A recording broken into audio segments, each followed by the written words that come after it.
Language across കരിക്കുലത്തിലെ third chapter ആയിട്ടുള്ള theories of language learning ആണ് നമ്മൾ ഡിസ്കസ് ചെയ്യാൻ പോകുന്നത്. അപ്പം ഈ ഒരു ചാപ്റ്റർ ത്രൂ ഔട്ട് നമ്മൾ ഡിഫറെൻറ്റ് തിയറീസ് ആണ് നമ്മൾ പറയുന്നത്. അതായത് ഡിഫറെൻറ്റ് ഫിലോസോഫേഴ്സുടെ തിയറീസ് കാര്യങ്ങൾ, അതായത് ലാംഗ്വേജ് ബേസ് ചെയ്തിട്ട് അവർ പറഞ്ഞിട്ടുള്ള മെയിൻ ആയിട്ടുള്ള തിയറീസ് കാര്യങ്ങളൊക്കെയാണ് നമ്മൾ പറയാൻ പോകുന്നത്. അപ്പം ഈ ഒരു ചാപ്റ്റർ നമ്മൾ അല്ലെങ്കിൽ ഈ ഒരു ബുക്ക് നമ്മൾ കൺസിഡർ ചെയ്യുകയാണെങ്കിൽ അതിൽ അത്യാവശ്യം പഠിക്കാനുള്ള ഒരു ചാപ്റ്ററാണ് ഈ ഒരു തിയറീസ് ഓഫ് ലാംഗ്വേജ് ലേണിംഗ്. അതായത് മറ്റതൊക്കെ നമുക്ക് കുറേ നമ്മുടെ കയ്യിൽ നിന്നിട്ട് എഴുതാൻ പറ്റുമെങ്കിലും ഇത് കുറച്ച് കറക്റ്റായിട്ട് അവരെന്താണ്, അല്ലെങ്കിൽ ഓരോ സയൻറ്റിസ്റ്റ് കാര്യങ്ങൾ അല്ലെങ്കിൽ ഓരോ ഫിസിയോളജിസ്റ്റൊക്കെ എന്താണ് പറയുന്നത്, അവരുടെ ഒരു പോയിന്റ് ഓഫ് വ്യൂ എന്താണ്, അവരെന്താണ് ലാംഗ്വേജ് ലേണിങ്ങിനെ കുറിച്ച് പറഞ്ഞിട്ടുള്ള കാര്യങ്ങൾ കൃത്യമായിട്ട് അറിഞ്ഞിരിക്കണം. സോ അപ്പോൾ കൃത്യമായിട്ട് ഫോക്കസ് ചെയ്ത് പഠിക്കേണ്ട ഒരു ചാപ്റ്ററാണ് തിയറീസ് ഓഫ് ലാംഗ്വേജ് ലേണിംഗ്. അപ്പോൾ ഈ ചാപ്റ്ററിൽ നമ്മൾ ഒരുപാട് പേരുടെ തിയറീസ് പറയുന്നുണ്ട് അല്ലേ. അപ്പോൾ ഇതിൽ നമ്മൾ കുറച്ച് തിയറീസ് കാര്യങ്ങളൊക്കെ ഡിസ്കസ് ചെയ്യുന്നുണ്ട്. പ്ലാറ്റോയുടെ പ്രോബ്ലം തിയറി ഓഫ് ലാംഗ്വേജ് നിങ്ങൾ പഠിക്കുന്ന സമയത്ത് ഇത് ആരുടെ തിയറിയാണ്, ആ തിയറിയുടെ പേരുണ്ടെങ്കിൽ ആ പേരും കൂടെ നിർബന്ധമായിട്ടും മെൻഷൻ ചെയ്ത് പഠിക്കണം കേട്ടോ. നിങ്ങൾ എഴുതുന്ന സമയത്ത് പേരും തിയറീസും കൂടിയാണ് എഴുതാനുള്ളത്. അപ്പോൾ Plato's problem theory of language ഉണ്ട്, അതുപോലെ തന്നെ കാർട്ടീഷ്യൻ തിയറി ഓഫ് ലാംഗ്വേജ് ഉണ്ട്, ലോക്കിസ് തിയറി ഓഫ് ടെബ്ലറസ് ഉണ്ട്. പ്ലാറ്റോയുടെയും ലോക്കിസ് തിയറിയൊക്കെ ഭയങ്കര ഇമ്പോർട്ടൻ്റ് ആയിട്ടുള്ള തിയറീസാണ്.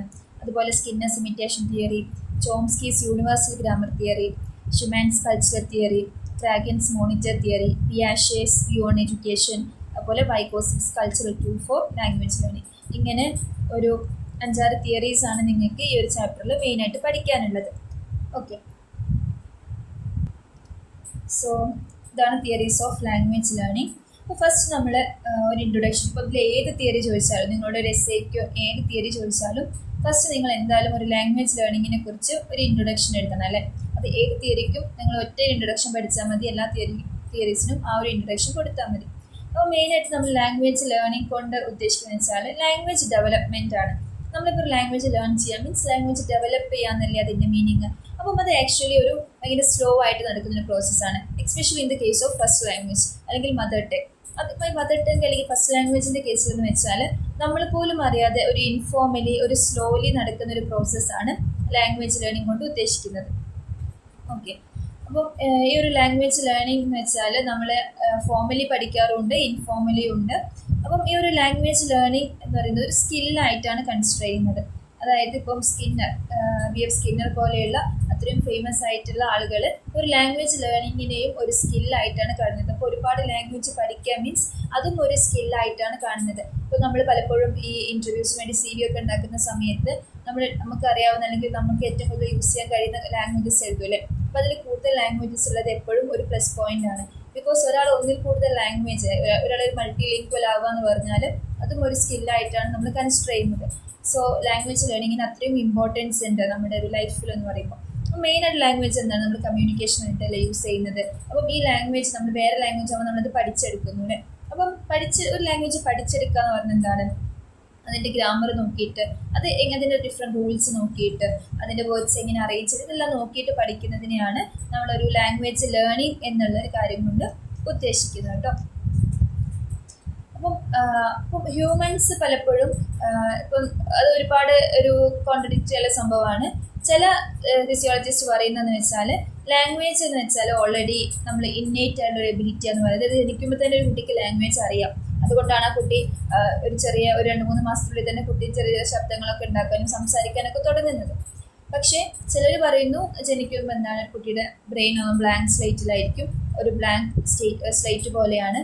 അതിന് കുട്ടി എന്താണ് ഒബ്സർവ് ചെയ്തിട്ടാണ് ഓരോരോ കാര്യങ്ങൾ ഉണ്ടാക്കുന്നത് അല്ലെങ്കിൽ ഓരോ കാര്യങ്ങൾ പഠിക്കുന്നതെന്നാണ് വേറെ കുറച്ച് ആൾക്കാർ പറയുന്നത്. അപ്പം അതൊക്കെ മിക്സ് ചെയ്തിട്ടുള്ള കാര്യങ്ങളാണ് നമ്മൾ ഈ ചാപ്റ്ററിൽ പഠിക്കുന്നത് കേട്ടോ.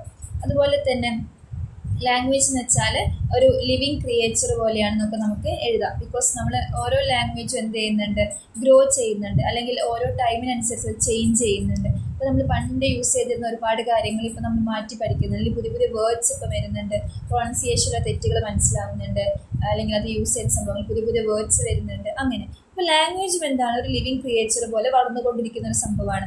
അപ്പം ലാംഗ്വേജും എന്താണ് അതിന് ഓരോ ടൈം ടു ടൈം അതിനും എന്തുണ്ട് ഒരുപാട് മാറ്റങ്ങൾ വരുന്നുണ്ട്. ഇങ്ങനെ ഒരുപാട് കാര്യങ്ങൾ നിങ്ങൾക്ക് എന്തെഴുതാം ഒരു ലാംഗ്വേജ് ലേണിങ്ങിൻ്റെ ഇൻട്രൊഡക്ഷനിൽ നിങ്ങൾക്ക് എഴുതാവുന്നതാണ്. അപ്പം ഏതൊരു തിയറി ചോദിച്ചാലും നിങ്ങൾ ഈ ഒരു ഇൻട്രൊഡക്ഷൻ കാര്യങ്ങൾ എഴുതിയാൽ മതി. ഇനിയാണ് നമ്മൾ മെയിനുള്ള കാര്യങ്ങൾ പറയാൻ പോകുന്നത്. ഫസ്റ്റ് പ്ലാറ്റോൻ്റെ തിയറിയാണ് Plato's problem theory of language. അപ്പോൾ എന്താണ് പ്ലാറ്റോ എന്ന് മനസ്സിലാക്കി വെക്കുക. ബിക്കോസ് പ്ലാറ്റോ തിയറി ഭയങ്കര ഇമ്പോർട്ടൻ്റ് ആണ്. അപ്പോൾ പ്ലാറ്റോ തിയറിയാണ് എക്സാമിന് ചോദിക്കുന്നതെങ്കിൽ നിങ്ങൾക്ക് പ്ലാറ്റോൻ്റെയും കുറച്ച് കാര്യങ്ങൾ എഴുതാം. അത് നല്ല രീതിയിൽ നിങ്ങൾക്ക് മാർക്ക് സ്കോർ ചെയ്യാൻ വേണ്ടിയിട്ട് പറ്റും. അപ്പോൾ പ്ലാറ്റോനെ കുറിച്ച് പറയുകയാണെങ്കിൽ പ്ലാറ്റോ ഒരു ആൻഷ്യൻ ഗ്രീക്ക് ഫിലോസഫറാണ്. അദ്ദേഹം ആന്തൻസിലാണ് ബോൺ ചെയ്തത്. അതായത് ഡ്യൂറിങ് ക്ലാസിക്കൽ പീരീഡിൽ ആന്തൻസിലാണ് അദ്ദേഹം ജനിച്ചിരിക്കുന്നത്. അതുപോലെ ഭയങ്കര ഇമ്പോർട്ടൻ്റ് ആയ കാര്യം എന്ന് വെച്ചാൽ അദ്ദേഹം സോക്രട്ടീസിൻ്റെ സ്റ്റുഡൻ്റ് ആയിരുന്നു. അതുപോലെ തന്നെ അരിസ്റ്റോട്ടിൻ്റെ ടീച്ചറായിരുന്നു. അതായത് ഗ്രേറ്റ് ഫിലോസോഫേഴ്സിനെ പഠിപ്പിച്ച ആളാണ്. അതുപോലെ തന്നെ ഗ്രേറ്റ് ഫിലോസോഫറുടെ സ്റ്റുഡൻ്റ് ആണ്. അപ്പോൾ ആ ഒരു ക്വാളിറ്റി അദ്ദേഹത്തിൻ്റെ സ്റ്റഡീസിലും കാര്യങ്ങളിലൊക്കെ ഉണ്ടായിരുന്നു കേട്ടോ. Is A student of Socrates and the teacher of Aristotle. അതുപോലെ തന്നെ ഐഡിയലിസത്തിൻ്റെ ഫാദർ ആയിട്ടാണ് നമ്മൾ പ്ലാറ്റോനെ കൺസിഡർ ചെയ്യുന്നത്. Is considered as A father of idealism. അതുപോലെ തന്നെ അദ്ദേഹത്തിൻ്റെ ഒരു മോസ്റ്റ് ഫേമസ് വർക്കാണ് ദ റിപ്പബ്ലിക് എന്നുള്ള ഒരു ബുക്ക്. അപ്പം അതിലാണ് അദ്ദേഹം ഒരുപാട് കാര്യങ്ങൾ ഫിലോസഫിക്കൽ അദ്ദേഹം ഒരുപാട് കാര്യങ്ങളെ കുറിച്ചിട്ടുള്ള അദ്ദേഹത്തിൻ്റെ പോയിന്റ് ഓഫ് വ്യൂവിലുള്ള കാര്യങ്ങളൊക്കെ പറഞ്ഞിട്ടുണ്ട്. പിന്നെ ഇതൊരു ഫിലോസഫി ആയതുകൊണ്ട് തന്നെ പലപ്പോഴും അത് ശരിയായിക്കൊള്ളണമെന്നില്ല. ബിക്കോസ് ഈ ഫിലോസഫേഴ്സ് എന്താണ് അവരുടെ പോയിന്റ് ഓഫ് വ്യൂവിലാണ് അവർ ലോകത്തെ കാണുന്നത് അല്ലേ. അവരുടെ പോയിന്റ് ഓഫ് വ്യൂവിലാണ് അവർ ഓരോ കാര്യങ്ങളെയും ഒബ്സർവ് ചെയ്യുന്നതും അവരതിനെക്കുറിച്ച് സംസാരിക്കുന്നതും. അപ്പം പലപ്പോഴും അത് ഒരു ട്രൂ ഫാക്ടർ ആയിക്കൊള്ളണമെന്നില്ല. പക്ഷെ അവരെ പോയിന്റ് ഓഫ് വ്യൂവിൽ വെച്ചിട്ടാട്ടോ നമ്മൾ പഠിക്കുന്നത് ഇത്. അപ്പം ഇതിൽ ഓരോ ഫിലോസഫേഴ്സിൻ്റെയും പോയിന്റ് ഓഫ് വ്യൂ ഡിഫറെൻ്റ് ആയിരിക്കും. അപ്പം ആ ഒരു ഡിഫറൻസ് എല്ലാം നമ്മൾ മനസ്സിലാക്കി വെക്കാം. അപ്പോൾ പ്ലാറ്റോനെ കുറിച്ച് ചോദിച്ചാൽ നിങ്ങൾ ഇൻട്രൊഡക്ഷനിൽ ഇത്രയും പോയിന്റ്സ് എഴുതാം കേട്ടോ. ഈസ് ആൻഷ്യൻ ഗ്രീക്ക് ഫിലോസഫറാണ് and also student of Socrates and teacher of Aristotle and considered as father of idealism. അതിൻ്റെ മോസ്റ്റ് ഫേമസ് വർക്കാണ് ദ റിപ്പബ്ലിക് എന്നുള്ള ബുക്ക്. ഇത്രയും കാര്യങ്ങൾ നിങ്ങൾ മനസ്സിലാക്കി വെക്കാം. അതുപോലെ തന്നെ ഇമ്പോർട്ടൻ്റ് ആയിട്ടുള്ള അദ്ദേഹത്തിൻ്റെ തിയറിയെ വിളിക്കുന്ന പേരാണ് Plato's problem theory of language എന്ന് പറയുന്നത്. അതുപോലെ തന്നെ പ്ലാറ്റോ ഇപ്പോൾ ഒരു ഫിലോസഫർ ആയതുകൊണ്ട് തന്നെ അദ്ദേഹം നേച്ചറായിട്ട് ഭയങ്കര കണക്റ്റഡ് ആയിരുന്നു. അപ്പം ഈ നേച്ചുറൽ ഓരോ കാര്യങ്ങൾ കണ്ടുപിടിച്ചിട്ടാണ് അല്ലെങ്കിൽ അതിനെ ഓരോ കാര്യങ്ങൾ ഒബ്സർവ് ചെയ്ത് മനസ്സിലാക്കിയിട്ടൊക്കെയാണ് പ്ലാറ്റോ ഓരോരോ ഫിലോസഫിക്കലിയുള്ള കാര്യങ്ങൾ പറയുന്നുണ്ടായിരുന്നത്. ഓക്കെ, സോ അപ്പോൾ പലപ്പോഴും പ്ലാറ്റോ വിശ്വസിച്ചിരുന്ന ഒരു കാര്യം എന്ന് വെച്ചാൽ ഇപ്പം ജനിച്ച കുട്ടികൾ ഒരു 4 വയസ്സാകുമ്പോൾ തന്നെ അവരെന്ത് ചെയ്യും, നല്ല രീതിയിൽ സംസാരിക്കാൻ തുടങ്ങും. അവർ കോംപ്ലക്സ് സെൻറ്റൻസ് ഒക്കെ അവർ സ്വന്തമായിട്ട് കൺസ്ട്രക്ട് ചെയ്യാൻ തുടങ്ങും അല്ലേ. അപ്പം ചെറിയ കുട്ടികൾ നമ്മൾ പറഞ്ഞ വാക്കുകൾ റിപ്പീറ്റ് ചെയ്യും. പക്ഷെ അവരൊരു 4 വയസ്സൊക്കെ ആവുന്ന സമയത്ത് അവരെന്ത് ചെയ്യും, സ്വന്തമായിട്ട് അവർ ഒബ്സർവ് ചെയ്ത കാര്യങ്ങൾ വെച്ച് അവരൊരു സെൻറ്റൻസ് ഫുൾ കംപ്ലീറ്റ് ചെയ്യാൻ പഠിക്കും. അവർ ക്വസ്റ്റ്യൻ ചോദിക്കാൻ തുടങ്ങും. അപ്പം അതൊക്കെ കണ്ടിട്ട് പ്ലാറ്റോ പറയുന്നത് എന്താണെന്ന് വെച്ചാൽ ഒരു ജനിക്കുന്ന കുട്ടി എന്താണ്, ആ കുട്ടിക്ക് ലാംഗ്വേജ് ഉണ്ട്, ആ കുട്ടിയുടെ ബ്രെയിനിൽ ലാംഗ്വേജ് ഉണ്ട്. അതായത് ലാംഗ്വേജ് എന്ന് വെച്ചാൽ ഒരു ഇന്നേറ്റ് എബിലിറ്റിയാണ്. അത് ഓൾറെഡി നമ്മൾ ജനിക്കുന്ന സമയത്ത് നമ്മൾക്കുള്ള ഒരു എബിലിറ്റിയാണ്. അപ്പോൾ അതാണ് ആ കുട്ടികൾ ചെറുപ്രായത്തിൽ തന്നെ കുട്ടികൾ സംസാരിക്കാനും ഇങ്ങനെ സെൻറ്റൻസ് ഫോം ചെയ്യാനും ഒക്കെ തുടങ്ങുന്നത്. ഓക്കെ, അപ്പോൾ ഒരു എബിലിറ്റി പോലെ തന്നെ ഇപ്പോൾ നമ്മൾ എഴുതുക, വായിക്കുക, അല്ലെങ്കിൽ നമ്മളൊരു ഓരോ മോട്ടോർ സ്കിൽസ്, അതുപോലെ തന്നെ മാത്തമാറ്റിക്കൽ സ്കിൽസ്, അതുപോലെ തന്നെ ഒരു എബിലിറ്റി തന്നെയാണ് ലാംഗ്വേജ് എന്ന് പറയുന്നത്. അങ്ങനെയാണ് അദ്ദേഹം കൺസിഡർ ചെയ്യുന്നത്. അപ്പം അദ്ദേഹത്തിൻ്റെ ഒരു മെയിൻ തിയറി വരാൻ തന്നെ കാരണം ഈ ഒരു കാര്യത്തിൽ നിന്നാണ്. എന്തുകൊണ്ട് ഈ ചെറിയ പ്രായത്തിൽ തന്നെ കുട്ടികൾക്ക് ലാംഗ്വേജ് യൂസ് ചെയ്യാൻ പറ്റുന്നു? അതാണ് പ്ലാറ്റോയുടെ പ്രോബ്ലം. പ്ലാറ്റോയുടെ മെയിൻ പ്രോബ്ലം എന്ന് വെച്ചാൽ അദ്ദേഹം കൺസിഡർ ചെയ്ത ഒരു ക്വസ്റ്റ്യൻ, ആ ക്വസ്റ്റ്യനാണ് ആ പ്രോബ്ലം. ആ പ്രോബ്ലത്തിൽ അദ്ദേഹം ചോദിക്കുന്ന ഒരു ക്വസ്റ്റ്യൻ വെച്ചാൽ എന്തുകൊണ്ട് കുട്ടികൾ ചെറുപ്രായത്തിൽ തന്നെ ലാംഗ്വേജ് യൂസ് ചെയ്യുന്നു? ആ ഒരു പ്രോബ്ലത്തിന് വെച്ചിട്ടാണ് ഈ ഒരു Plato's problem theory of language എന്നുള്ളൊരു കോൺസെപ്റ്റ് വരുന്നത്. ഓക്കെ, അപ്പം ഈ ഒരു പ്ലാറ്റോയുടെ ഈ ഒരു തിയറിന് പ്ലാറ്റോസ് പ്രോബ്ലം തിയറി എന്ന് പേരിട്ടത് നോം ചോംസ്കി എന്നുള്ളൊരു ഫിലോസഫറാണ്. അപ്പോൾ അദ്ദേഹം പ്ലാറ്റോയുടെ പ്രോബ്ലം കണ്ടതിന് ഈ ഒരു അതേ ക്വസ്റ്റ്യൻ കണ്ടതിന് ശേഷം ആണ് ഈ ആ തിയറിക്ക് Plato's problem theory of language എന്നിട്ട് ഇട്ടത്. ഓക്കെ, ആ നെയിം ഇൻവെൻറ്റ് ചെയ്തത് നോം ചോംസ്കി ആണ് കേട്ടോ. സോ മെയിനായിട്ട് പ്ലാറ്റോ പറയുന്ന കാര്യം എന്ന് വെച്ചാൽ ലാംഗ്വേജ് ലേണിംഗ് എന്ന് വെച്ചാൽ ഒരു ഇന്നേറ്റ് എബിലിറ്റിയാണ്. കുട്ടികൾ ജനിക്കുമ്പോൾ തന്നെ എന്തുണ്ട്, അവരിൽ ആ ഒരു ലാംഗ്വേജ് കാര്യങ്ങളൊക്കെ ഉണ്ട്. അതുകൊണ്ടാണ് ചെറിയ കുട്ടികൾ ചെറിയ പ്രായത്തിൽ തന്നെ കുട്ടികൾ സംസാരിക്കാനും സെൻറ്റൻസ് ഫോം ചെയ്യാനൊക്കെ തുടങ്ങുന്നത്. ഈ പലപ്പോഴും ഒരു മദർ ടങ് അല്ലെങ്കിൽ അതൊരു ഫസ്റ്റ് ലാംഗ്വേജ് ഒരിക്കലും നമ്മൾ ഒരു ഫോമിലി ഇരുന്ന് പഠിപ്പിക്കുന്നല്ലോ, കുട്ടികളത് ഒബ്സർവ് ചെയ്ത് പറയുന്നതാണല്ലോ. അപ്പോൾ പ്ലാറ്റോ അതിനെ കൺസിഡർ ചെയ്യുന്നത് ഓൾറെഡി കുട്ടികളിൽ ആ ലാംഗ്വേജ് ഉണ്ട്, അതുകൊണ്ടാണ് കുട്ടികൾ പറയുന്നതെന്നാണ് കേട്ടോ. അപ്പോൾ പ്ലാറ്റോസ് പ്രോബ്ലം തിയറിയിൽ മെയിനായിട്ട് നമുക്ക് പറയാനുള്ള കാര്യങ്ങൾ ഇതൊക്കെയാണ്. ഓക്കെ, സോ പിന്നെ പ്ലാറ്റോ പറയുന്ന കുറച്ച് കാര്യങ്ങളുണ്ട്. അതായത് നോം ചോംസ്കിയുടെ വ്യൂവിൽ വെച്ചിട്ട് അവർ ഡിസ്കസ് ചെയ്യുന്നതെന്ന് വെച്ചാൽ കുട്ടികൾ എന്താണ് ഡിഫറെൻറ്റ് എക്സ്പീരിയൻസിലൂടെയൊക്കെ കുട്ടികൾ നോളേജ് പഠിക്കുന്നുണ്ട്. അതുപോലെ തന്നെ ഹ്യൂമൻസിന് അറിയാം, അവർക്ക് എന്തൊക്കെ അറിയാം എന്നൊക്കെ അവർക്കത് മനസ്സിലാവുന്നുണ്ട്. ആ രീതിയിൽ അതായത് ഒരു ഇന്നേറ്റ് എബിലിറ്റി ആയിട്ടാണ് ലാംഗ്വേജിനെ കൺസിഡർ. മെയിനായിട്ട് നിങ്ങൾ എഴുതുന്ന പോയിന്റ് അതാണ്. ലാംഗ്വേജ് എന്ന് വെച്ചാൽ ഒരു ഇന്നേറ്റ് എബിലിറ്റി ആയിട്ടാണ് പ്ലാറ്റോ കൺസിഡർ ചെയ്തിരുന്നത്. സോ അത്രയാണ് നിങ്ങൾ മെയിനായിട്ട് ഈ ഒരു ഇതിൽ എഴുതുന്നത് കേട്ടോ.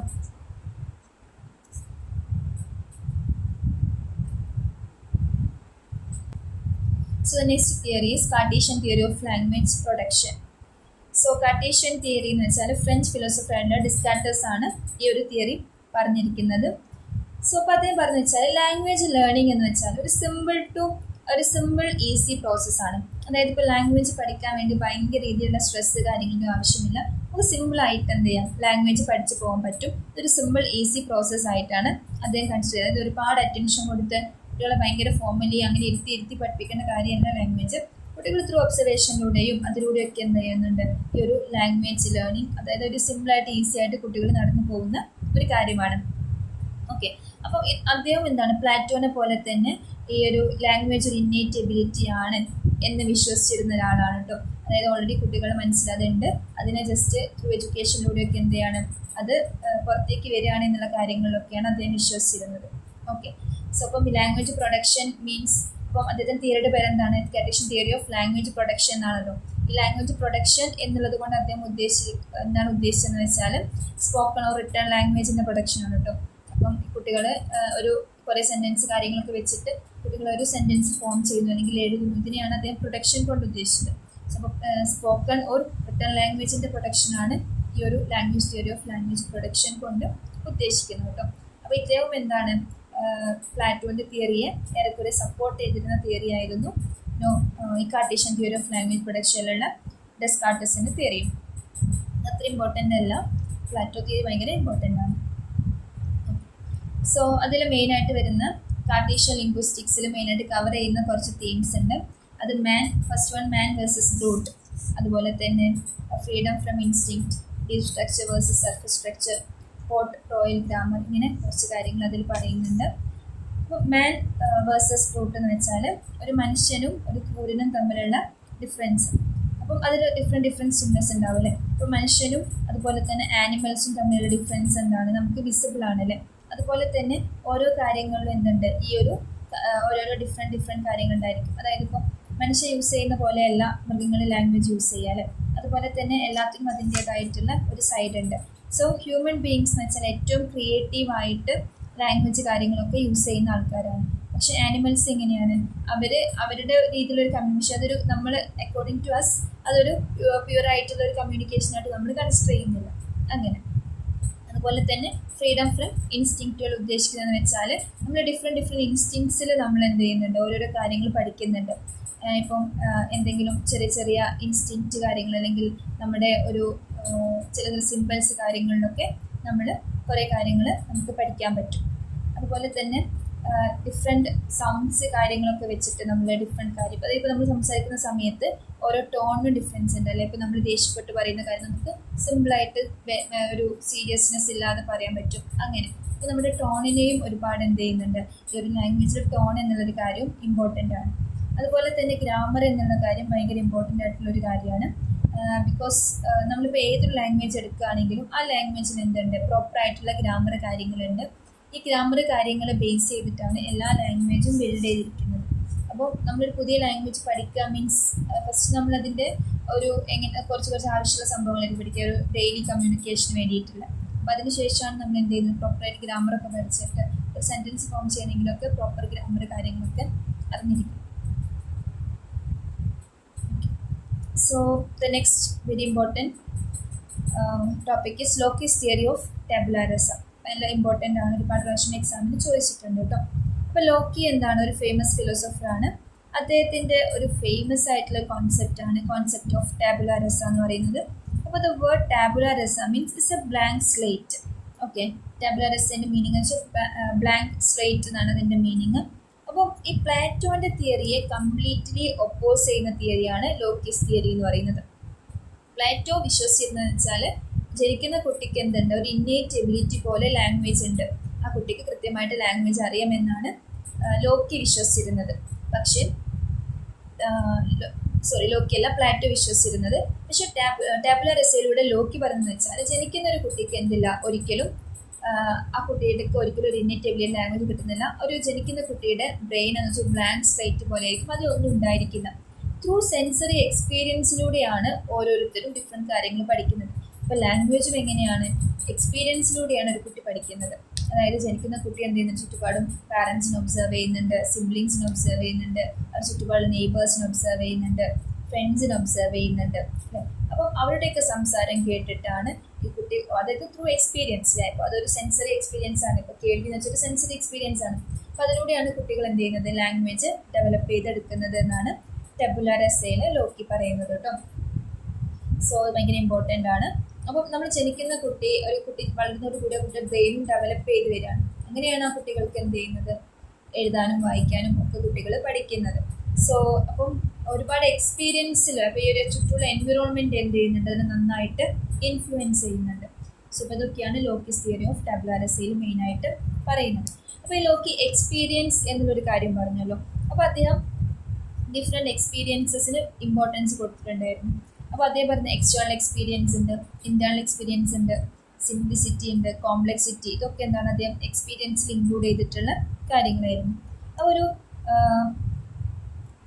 എക്സ്റ്റേണൽ എക്സ്പീരിയൻസ് കൊണ്ട് അദ്ദേഹം ഉദ്ദേശിക്കുന്നത് സെൻസേഷൻസ് ആണ്, ചുറ്റുമുള്ള സെൻസേഷൻസ്, അതായത് ചുറ്റും കേൾക്കുന്നത് കാണുന്നതൊക്കെയാണ് അദ്ദേഹം എക്സ്റ്റേണൽ എക്സ്പീരിയൻസിൽ ഇൻക്ലൂഡ് ചെയ്ത കാര്യങ്ങൾ.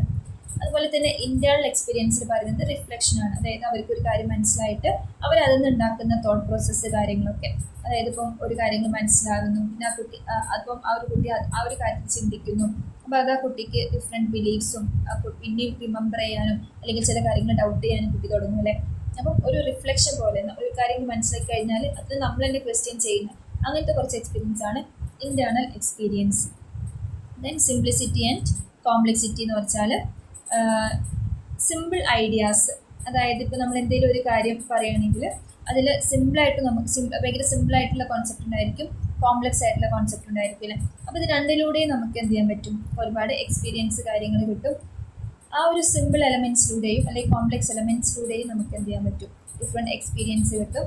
അതുകൊണ്ട് നമുക്ക് എന്ത് ചെയ്യാൻ പറ്റും, ലാംഗ്വേജ് ലേണിങ്ങിൽ ഇമ്പ്രൂവ് ചെയ്യാൻ പറ്റും. അതായത് മെയിനായിട്ടും നിങ്ങൾ മനസ്സിലാക്കേണ്ടതെന്ന് വെച്ചാൽ ലോക്കി ഇമ്പോർട്ടൻസ് കൊടുത്തിരുന്നത് സെൻസറി എക്സ്പീരിയൻസിനായിരുന്നു. അതുപോലെ തന്നെ എൻവിറോൺമെൻറ്റൽ ഫാക്ടേഴ്സ് ഒരുപാട് ഡിപ്പെൻഡ് ചെയ്യുന്നുണ്ട്. നമ്മൾ ഓരോരുത്തരും വളരുന്ന സമയത്ത് നമ്മുടെ എൻവിറോൺമെൻറ്റൽ ഫാക്ടേഴ്സിനെ ഒരുപാട് നമ്മൾ ഡിപ്പെൻഡ് ചെയ്യുന്നുണ്ട് എന്നുള്ള കാര്യങ്ങൾക്കാണ് ലോക്കി ഇമ്പോർട്ടൻസ് കൊടുത്തിരുന്നത് കേട്ടോ. So the next one is അതിൻ്റെ മുന്നേ ഈ ജോൺ ലോക്കീസ് വ്യൂസ്, അതായത് ബ്ലാങ്ക് സ്ലൈറ്റ് തിയറിയിലെ കുറച്ച് സ്റ്റേറ്റ്സ് ഉണ്ട്, 3 സ്റ്റേറ്റ്മെൻറ്റ്സ് കാര്യങ്ങൾ പറയുന്നുണ്ട്. ഫസ്റ്റ് എന്ന് വെച്ചാൽ argued against the concept of hereditary royalty and aristocracy. The second one is argued against slavery, and third one is argued equality of all people. അതായത് ലോക്കിയുടെ main theories എന്ന് വെച്ചാൽ ഒരിക്കലും ഈ ഒരു ലാംഗ്വേജ് എന്ന് പറയുന്നത് നമുക്ക് ഒരിക്കലും പാരമ്പര്യമായിട്ട് കിട്ടുന്നതോ അല്ലെങ്കിൽ നമ്മുടെ ഒരു കുടുംബ മഹിമ കൊണ്ട് കിട്ടുന്ന കാര്യങ്ങളോ ഒന്നുമല്ല. അതായത് ജനിക്കുന്ന ഒരു കുട്ടിക്ക് ഒരിക്കലും ഒരു ലാംഗ്വേജ് ഒരു കപ്പാസിറ്റി ഉണ്ടായിരിക്കില്ല, ഒരു ഇന്നേറ്റ് എബിലിറ്റിയേ അല്ല ഈ ഒരു ലാംഗ്വേജ് ലേണിംഗ് എന്ന് പറയുന്നത്. അപ്പം അതൊരിക്കലും ഇപ്പോൾ പാരൻസ് നല്ല ലാംഗ്വേജ് ഉള്ളതുകൊണ്ട് കുട്ടികൾക്ക് നല്ല ലാംഗ്വേജ് അങ്ങനെ ഒരിക്കലും ഇല്ല. ഒരിക്കലും ഒരു ഹെറിഡിറ്ററി ആയിട്ട് പാരമ്പര്യമായിട്ട് വന്നു പോകുന്നൊരു സംഭവമല്ല. അതെന്താണ്, കുട്ടികൾ അവർക്ക് എത്രത്തോളം അത് എക്സ്പീരിയൻസ് ചെയ്യാൻ പറ്റുന്നുണ്ടോ അവരുടെ സെൻസറി എക്സ്പീരിയൻസും കാര്യങ്ങളൊക്കെ നോക്കിയിട്ടാണ് അവർ ലാംഗ്വേജ് ലേണിംഗ് ഇമ്പ്രൂവ് ചെയ്യുന്നത്. ആൻഡ് ഓൾസോ ഈ അടിമത്തത്തിനെയും അദ്ദേഹം എതിർത്തിരുന്നു കേട്ടോ. അതായത് പണ്ട് കാലങ്ങളൊക്കെ ഭയങ്കരമുള്ള രീതിയിലുള്ള സ്ലേവറി കാര്യങ്ങളൊക്കെ ഉണ്ടായിരുന്നു. അതായത് ഇപ്പം ഈ ഭയങ്കര റിച്ചായിട്ട് ആളുകളെ, പാവപ്പെട്ട ആളുകളെ അവരെ സ്ലേവായിട്ട് വെക്കുക, അങ്ങനത്തെ കാര്യങ്ങളൊക്കെ ഉണ്ടായിരുന്നു. സോ അപ്പോൾ അങ്ങനത്തെ കാര്യങ്ങളൊക്കെ അദ്ദേഹം എന്ത് ചെയ്തിട്ടുണ്ട്, എതിർത്തിട്ടുണ്ട്. അതുപോലെ തന്നെ എല്ലാ ആളുകളും ഒന്നാണ്, എല്ലാവർക്കും ലാംഗ്വേജ് ലേണിങ്ങിനുള്ള അല്ലെങ്കിൽ എല്ലാവർക്കും എക്സ്പീരിയൻസ് ചെയ്യാനുള്ള ഒരു കപ്പാസിറ്റി ഉണ്ട് അല്ലെങ്കിൽ അതിന് അവകാശമുണ്ട് എന്നുള്ള കാര്യങ്ങളിലൊക്കെ വിശ്വസിച്ചിരുന്ന ഒരാളായിരുന്നു ജോൺ ലോക്കി എന്ന് പറയുന്നത്. സോ അതൊക്കെയാണ് അദ്ദേഹത്തിൻ്റെ ബ്ലാങ്ക് സ്ലൈറ്റ് തിയറീസിൽ മെയിനായിട്ട് പറയുന്ന കാര്യങ്ങൾ കേട്ടോ. അപ്പോൾ ടാബുലാ റസ എന്നുള്ള word yes. So next important one ആണ് Skinner imitation theory of language acquisition. നിങ്ങൾ സൈക്കോളജിയിലൊക്കെ സ്കിന്നർ എന്നുള്ള വേർഡ് കേട്ടിട്ടുണ്ടായിരിക്കും, അല്ലെങ്കിൽ നിങ്ങൾ വരുന്ന ക്ലാസ്സുകളിലായിട്ട് അത് കേൾക്കൂട്ടോ. നിങ്ങളുടെ PhD ഇമ്പോർട്ടൻ്റ് ആണ് സ്കിന്നർ തിയറി ഒക്കെ. സോ അപ്പോൾ സ്കിന്നറിൻ്റെ ലാംഗ്വേജ് ലേണിങ്ങിലുള്ള തിയറി എന്ന് വെച്ചാൽ സ്കിന്നേഴ്സ് ഇമിറ്റേഷൻ തിയറിയാണ്. സോ സ്കിന്നർ ഇമിറ്റേഷൻ തിയറി എന്ന് വെച്ചാൽ അദ്ദേഹം ലോക്കി BF സ്കിന്നർ എന്നാണ് അദ്ദേഹത്തിൻ്റെ full name. So middle of the 20th സെഞ്ച്വറിയിലാണ് അദ്ദേഹം ഈ ഒരു imitation theory of language acquisition എന്നുള്ളൊരു കാര്യമായിട്ട് മുന്നോട്ട് വരുന്നത്.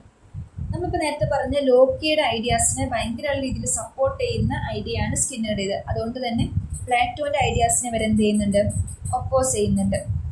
അപ്പോൾ പ്ലാറ്റോ എന്താ പറഞ്ഞിരുന്നത്, ലാംഗ്വേജ് ലേണിംഗ് ഒരു ഇന്നേറ്റ് എബിലിറ്റി ആണ്, ജനിക്കുന്ന ഒരു കുട്ടിക്ക് എന്തുണ്ടായിരിക്കും, ലാംഗ്വേജ് ഉണ്ടായിരിക്കും എന്നാണ് പ്ലാറ്റോ പറഞ്ഞത്. പക്ഷേ ലോക്കി ആയാലും B.F. സ്കിന്നർ ആയാലും അതിന് ഒപ്പോസ് ചെയ്യുന്നവരായിരുന്നു. അതായത് ജനിക്കുന്ന ഒരു കുട്ടി എങ്ങനെയാണ്, ആ കുട്ടിക്ക് പ്രത്യേകിച്ച് അവരുടെ ബ്രെയിനിൽ ഒന്നും ഉണ്ടായിരിക്കില്ല. ത്രൂ ഇമിറ്റേഷനിലൂടെ അല്ലെങ്കിൽ ത്രൂ എക്സ്പീരിയൻസിലൂടെ ഡിഫറെൻറ്റ് റെസ്പോൺസിലൂടെയൊക്കെയാണ് എന്ത് ചെയ്യുന്നത്, കുട്ടികൾ ലാംഗ്വേജ് ലേണിംഗ് അതുപോലെ എല്ലാം പഠിക്കുന്നത് കേട്ടോ. അപ്പം അതാണ് B.F. സ്കിന്നർ മെയിനായിട്ട് ഫോക്കസ് ചെയ്തിരുന്ന കാര്യം. അപ്പോൾ ഒരുപാട് സെൻസറി ഇൻപുട്സ് കൊടുക്കുമ്പോഴാണ് കുട്ടികളിൽ ലാംഗ്വേജ് ലേണിംഗ് പോലെയുള്ള നല്ല നല്ല മാറ്റങ്ങൾ ഉണ്ടാവുക എന്നാണ് അദ്ദേഹം പറഞ്ഞിട്ടുണ്ടായിരുന്നത്. അതുപോലെ തന്നെ കുറേ ഒപ്പറൻറ്റ് കണ്ടീഷനിലൂടെ, ഒപ്പറൻറ്റ് കണ്ടീഷനിങ് മീൻസ് നമുക്ക് കുട്ടികൾക്ക് എന്ത് ചെയ്യാം, ഡിഫറെൻറ്റ് കണ്ടീഷൻസ് കൊടുക്കാം. അതായത് കുട്ടികൾക്ക് ലാംഗ്വേജ് ലേണിങ്ങിന് വേണ്ടിയിട്ട് നമ്മൾ ഒരുപാട് ആക്ടിവിറ്റീസ് കൊടുക്കാം, അത് ഇമ്പ്രൂവ് ചെയ്യാൻ വേണ്ടിയിട്ടുള്ള അത് സപ്പോർട്ട് ചെയ്യുന്ന കാര്യങ്ങൾ കൊടുക്കാം. അപ്പം അങ്ങനത്തെ ഒപ്പറൻറ്റ് കണ്ടീഷനിലൂടെ നമുക്ക് എന്ത് ചെയ്യാൻ പറ്റും, കുട്ടികളുടെ ലാംഗ്വേജ് ലേണിംഗ് ഇമ്പ്രൂവ് ചെയ്ത് കൊണ്ടുവരാൻ പറ്റും. അതുപോലെ തന്നെ റിവാർഡ് കൊടുത്താൽ, അതായത് കുട്ടികളോട് നമ്മൾ പറയും ഇപ്പോൾ നീ ഇത് പഠിച്ചു കഴിഞ്ഞാൽ എനിക്ക് ഞാനിത് വാങ്ങിച്ച്, അങ്ങനെയൊക്കെ നമ്മൾ കുറച്ച് റിവാർഡ് പോസിറ്റീവ്ലി ഉള്ള റിവാർഡ്സ് കാര്യങ്ങൾ കൊടുക്കുന്ന സമയത്ത് കുട്ടികൾ അതിനു വേണ്ടി പഠിക്കില്ല. അങ്ങനെയൊക്കെ നമുക്ക് എന്ത് ചെയ്യാൻ പറ്റും, കുട്ടികൾക്ക് ലാംഗ്വേജ് ലേണിങ്ങിൽ കുട്ടികളെ നമുക്ക് ഇമ്പ്രൂവ് ചെയ്യിപ്പിക്കാൻ പറ്റും. സോ അപ്പം അതൊക്കെയാണ് B.F. സ്കിന്നറിൻ്റെ കാര്യങ്ങളിൽ നമ്മൾ മെയിനായിട്ട് പറയുന്ന കാര്യങ്ങൾ കേട്ടോ. So B.F. സ്കിന്നർ അപ്പം ബിലീവ് ചെയ്തിരുന്നത് വെച്ചാൽ ഒപ്പറൻറ്റ് കണ്ടീഷനിലൂടെ നമുക്ക് എന്ത് ചെയ്യാൻ പറ്റും, കുട്ടികളെ ലാംഗ്വേജ് പഠിപ്പിക്കാൻ പറ്റും. അതായത് ഇപ്പം ഒരു കുട്ടി ഡ്രിങ്ക് അല്ലെങ്കിൽ തേഴ്സ്റ്റി, അപ്പം ആ കുട്ടി തേഴ്സ്റ്റി അവസ്ഥയിൽ ഡ്രിങ്ക് എന്നുള്ള വേർഡ് പഠിക്കുക. അതായത് ആ കുട്ടിക്ക് വിശക്കുന്നുണ്ട് അല്ലെങ്കിൽ കുട്ടിക്ക് ദാഹിക്കുന്നുണ്ട്, അപ്പം അതൊരു ഒപ്പറൻറ്റ് കണ്ടീഷനാണ്. ആ സമയത്ത് കുട്ടിക്ക് എന്ത് വേണം, വെള്ളം വേണം. അപ്പോൾ കുട്ടി വെള്ളം ചോദിക്കുന്നു. അങ്ങനെ അപ്പോൾ നമ്മളൊരു കാര്യം മനസ്സിലായാലും കുട്ടി ക്വസ്റ്റ്യൻ ചോദിക്കുന്നു. അപ്പോൾ അതൊക്കെ എന്താണ്, നമ്മളൊരു കണ്ടീഷൻ ഇട്ട് കൊടുക്കുകയാണ്, അല്ലെങ്കിൽ നമ്മൾ ഡിഫറെൻറ്റ് ആക്ടിവിറ്റീസ് കൊടുക്കുകയാണ്. അപ്പം ആ സമയത്ത് അതിന് റെസ്പോൺസ് ആയിട്ട് കുട്ടികളെ എടുത്തുന്ന എന്താണ്, ലാംഗ്വേജ് അല്ലെങ്കിൽ ഡെവലപ്പ് ചെയ്ത് വരികയാണ്. സോ അപ്പോൾ ഇതാണ് നമ്മൾ ഈ ഒരു ഒപ്പറൻറ്റ് കണ്ടീഷനിലൂടെയൊക്കെ ഉദ്ദേശിക്കുന്ന കാര്യങ്ങൾ കേട്ടോ.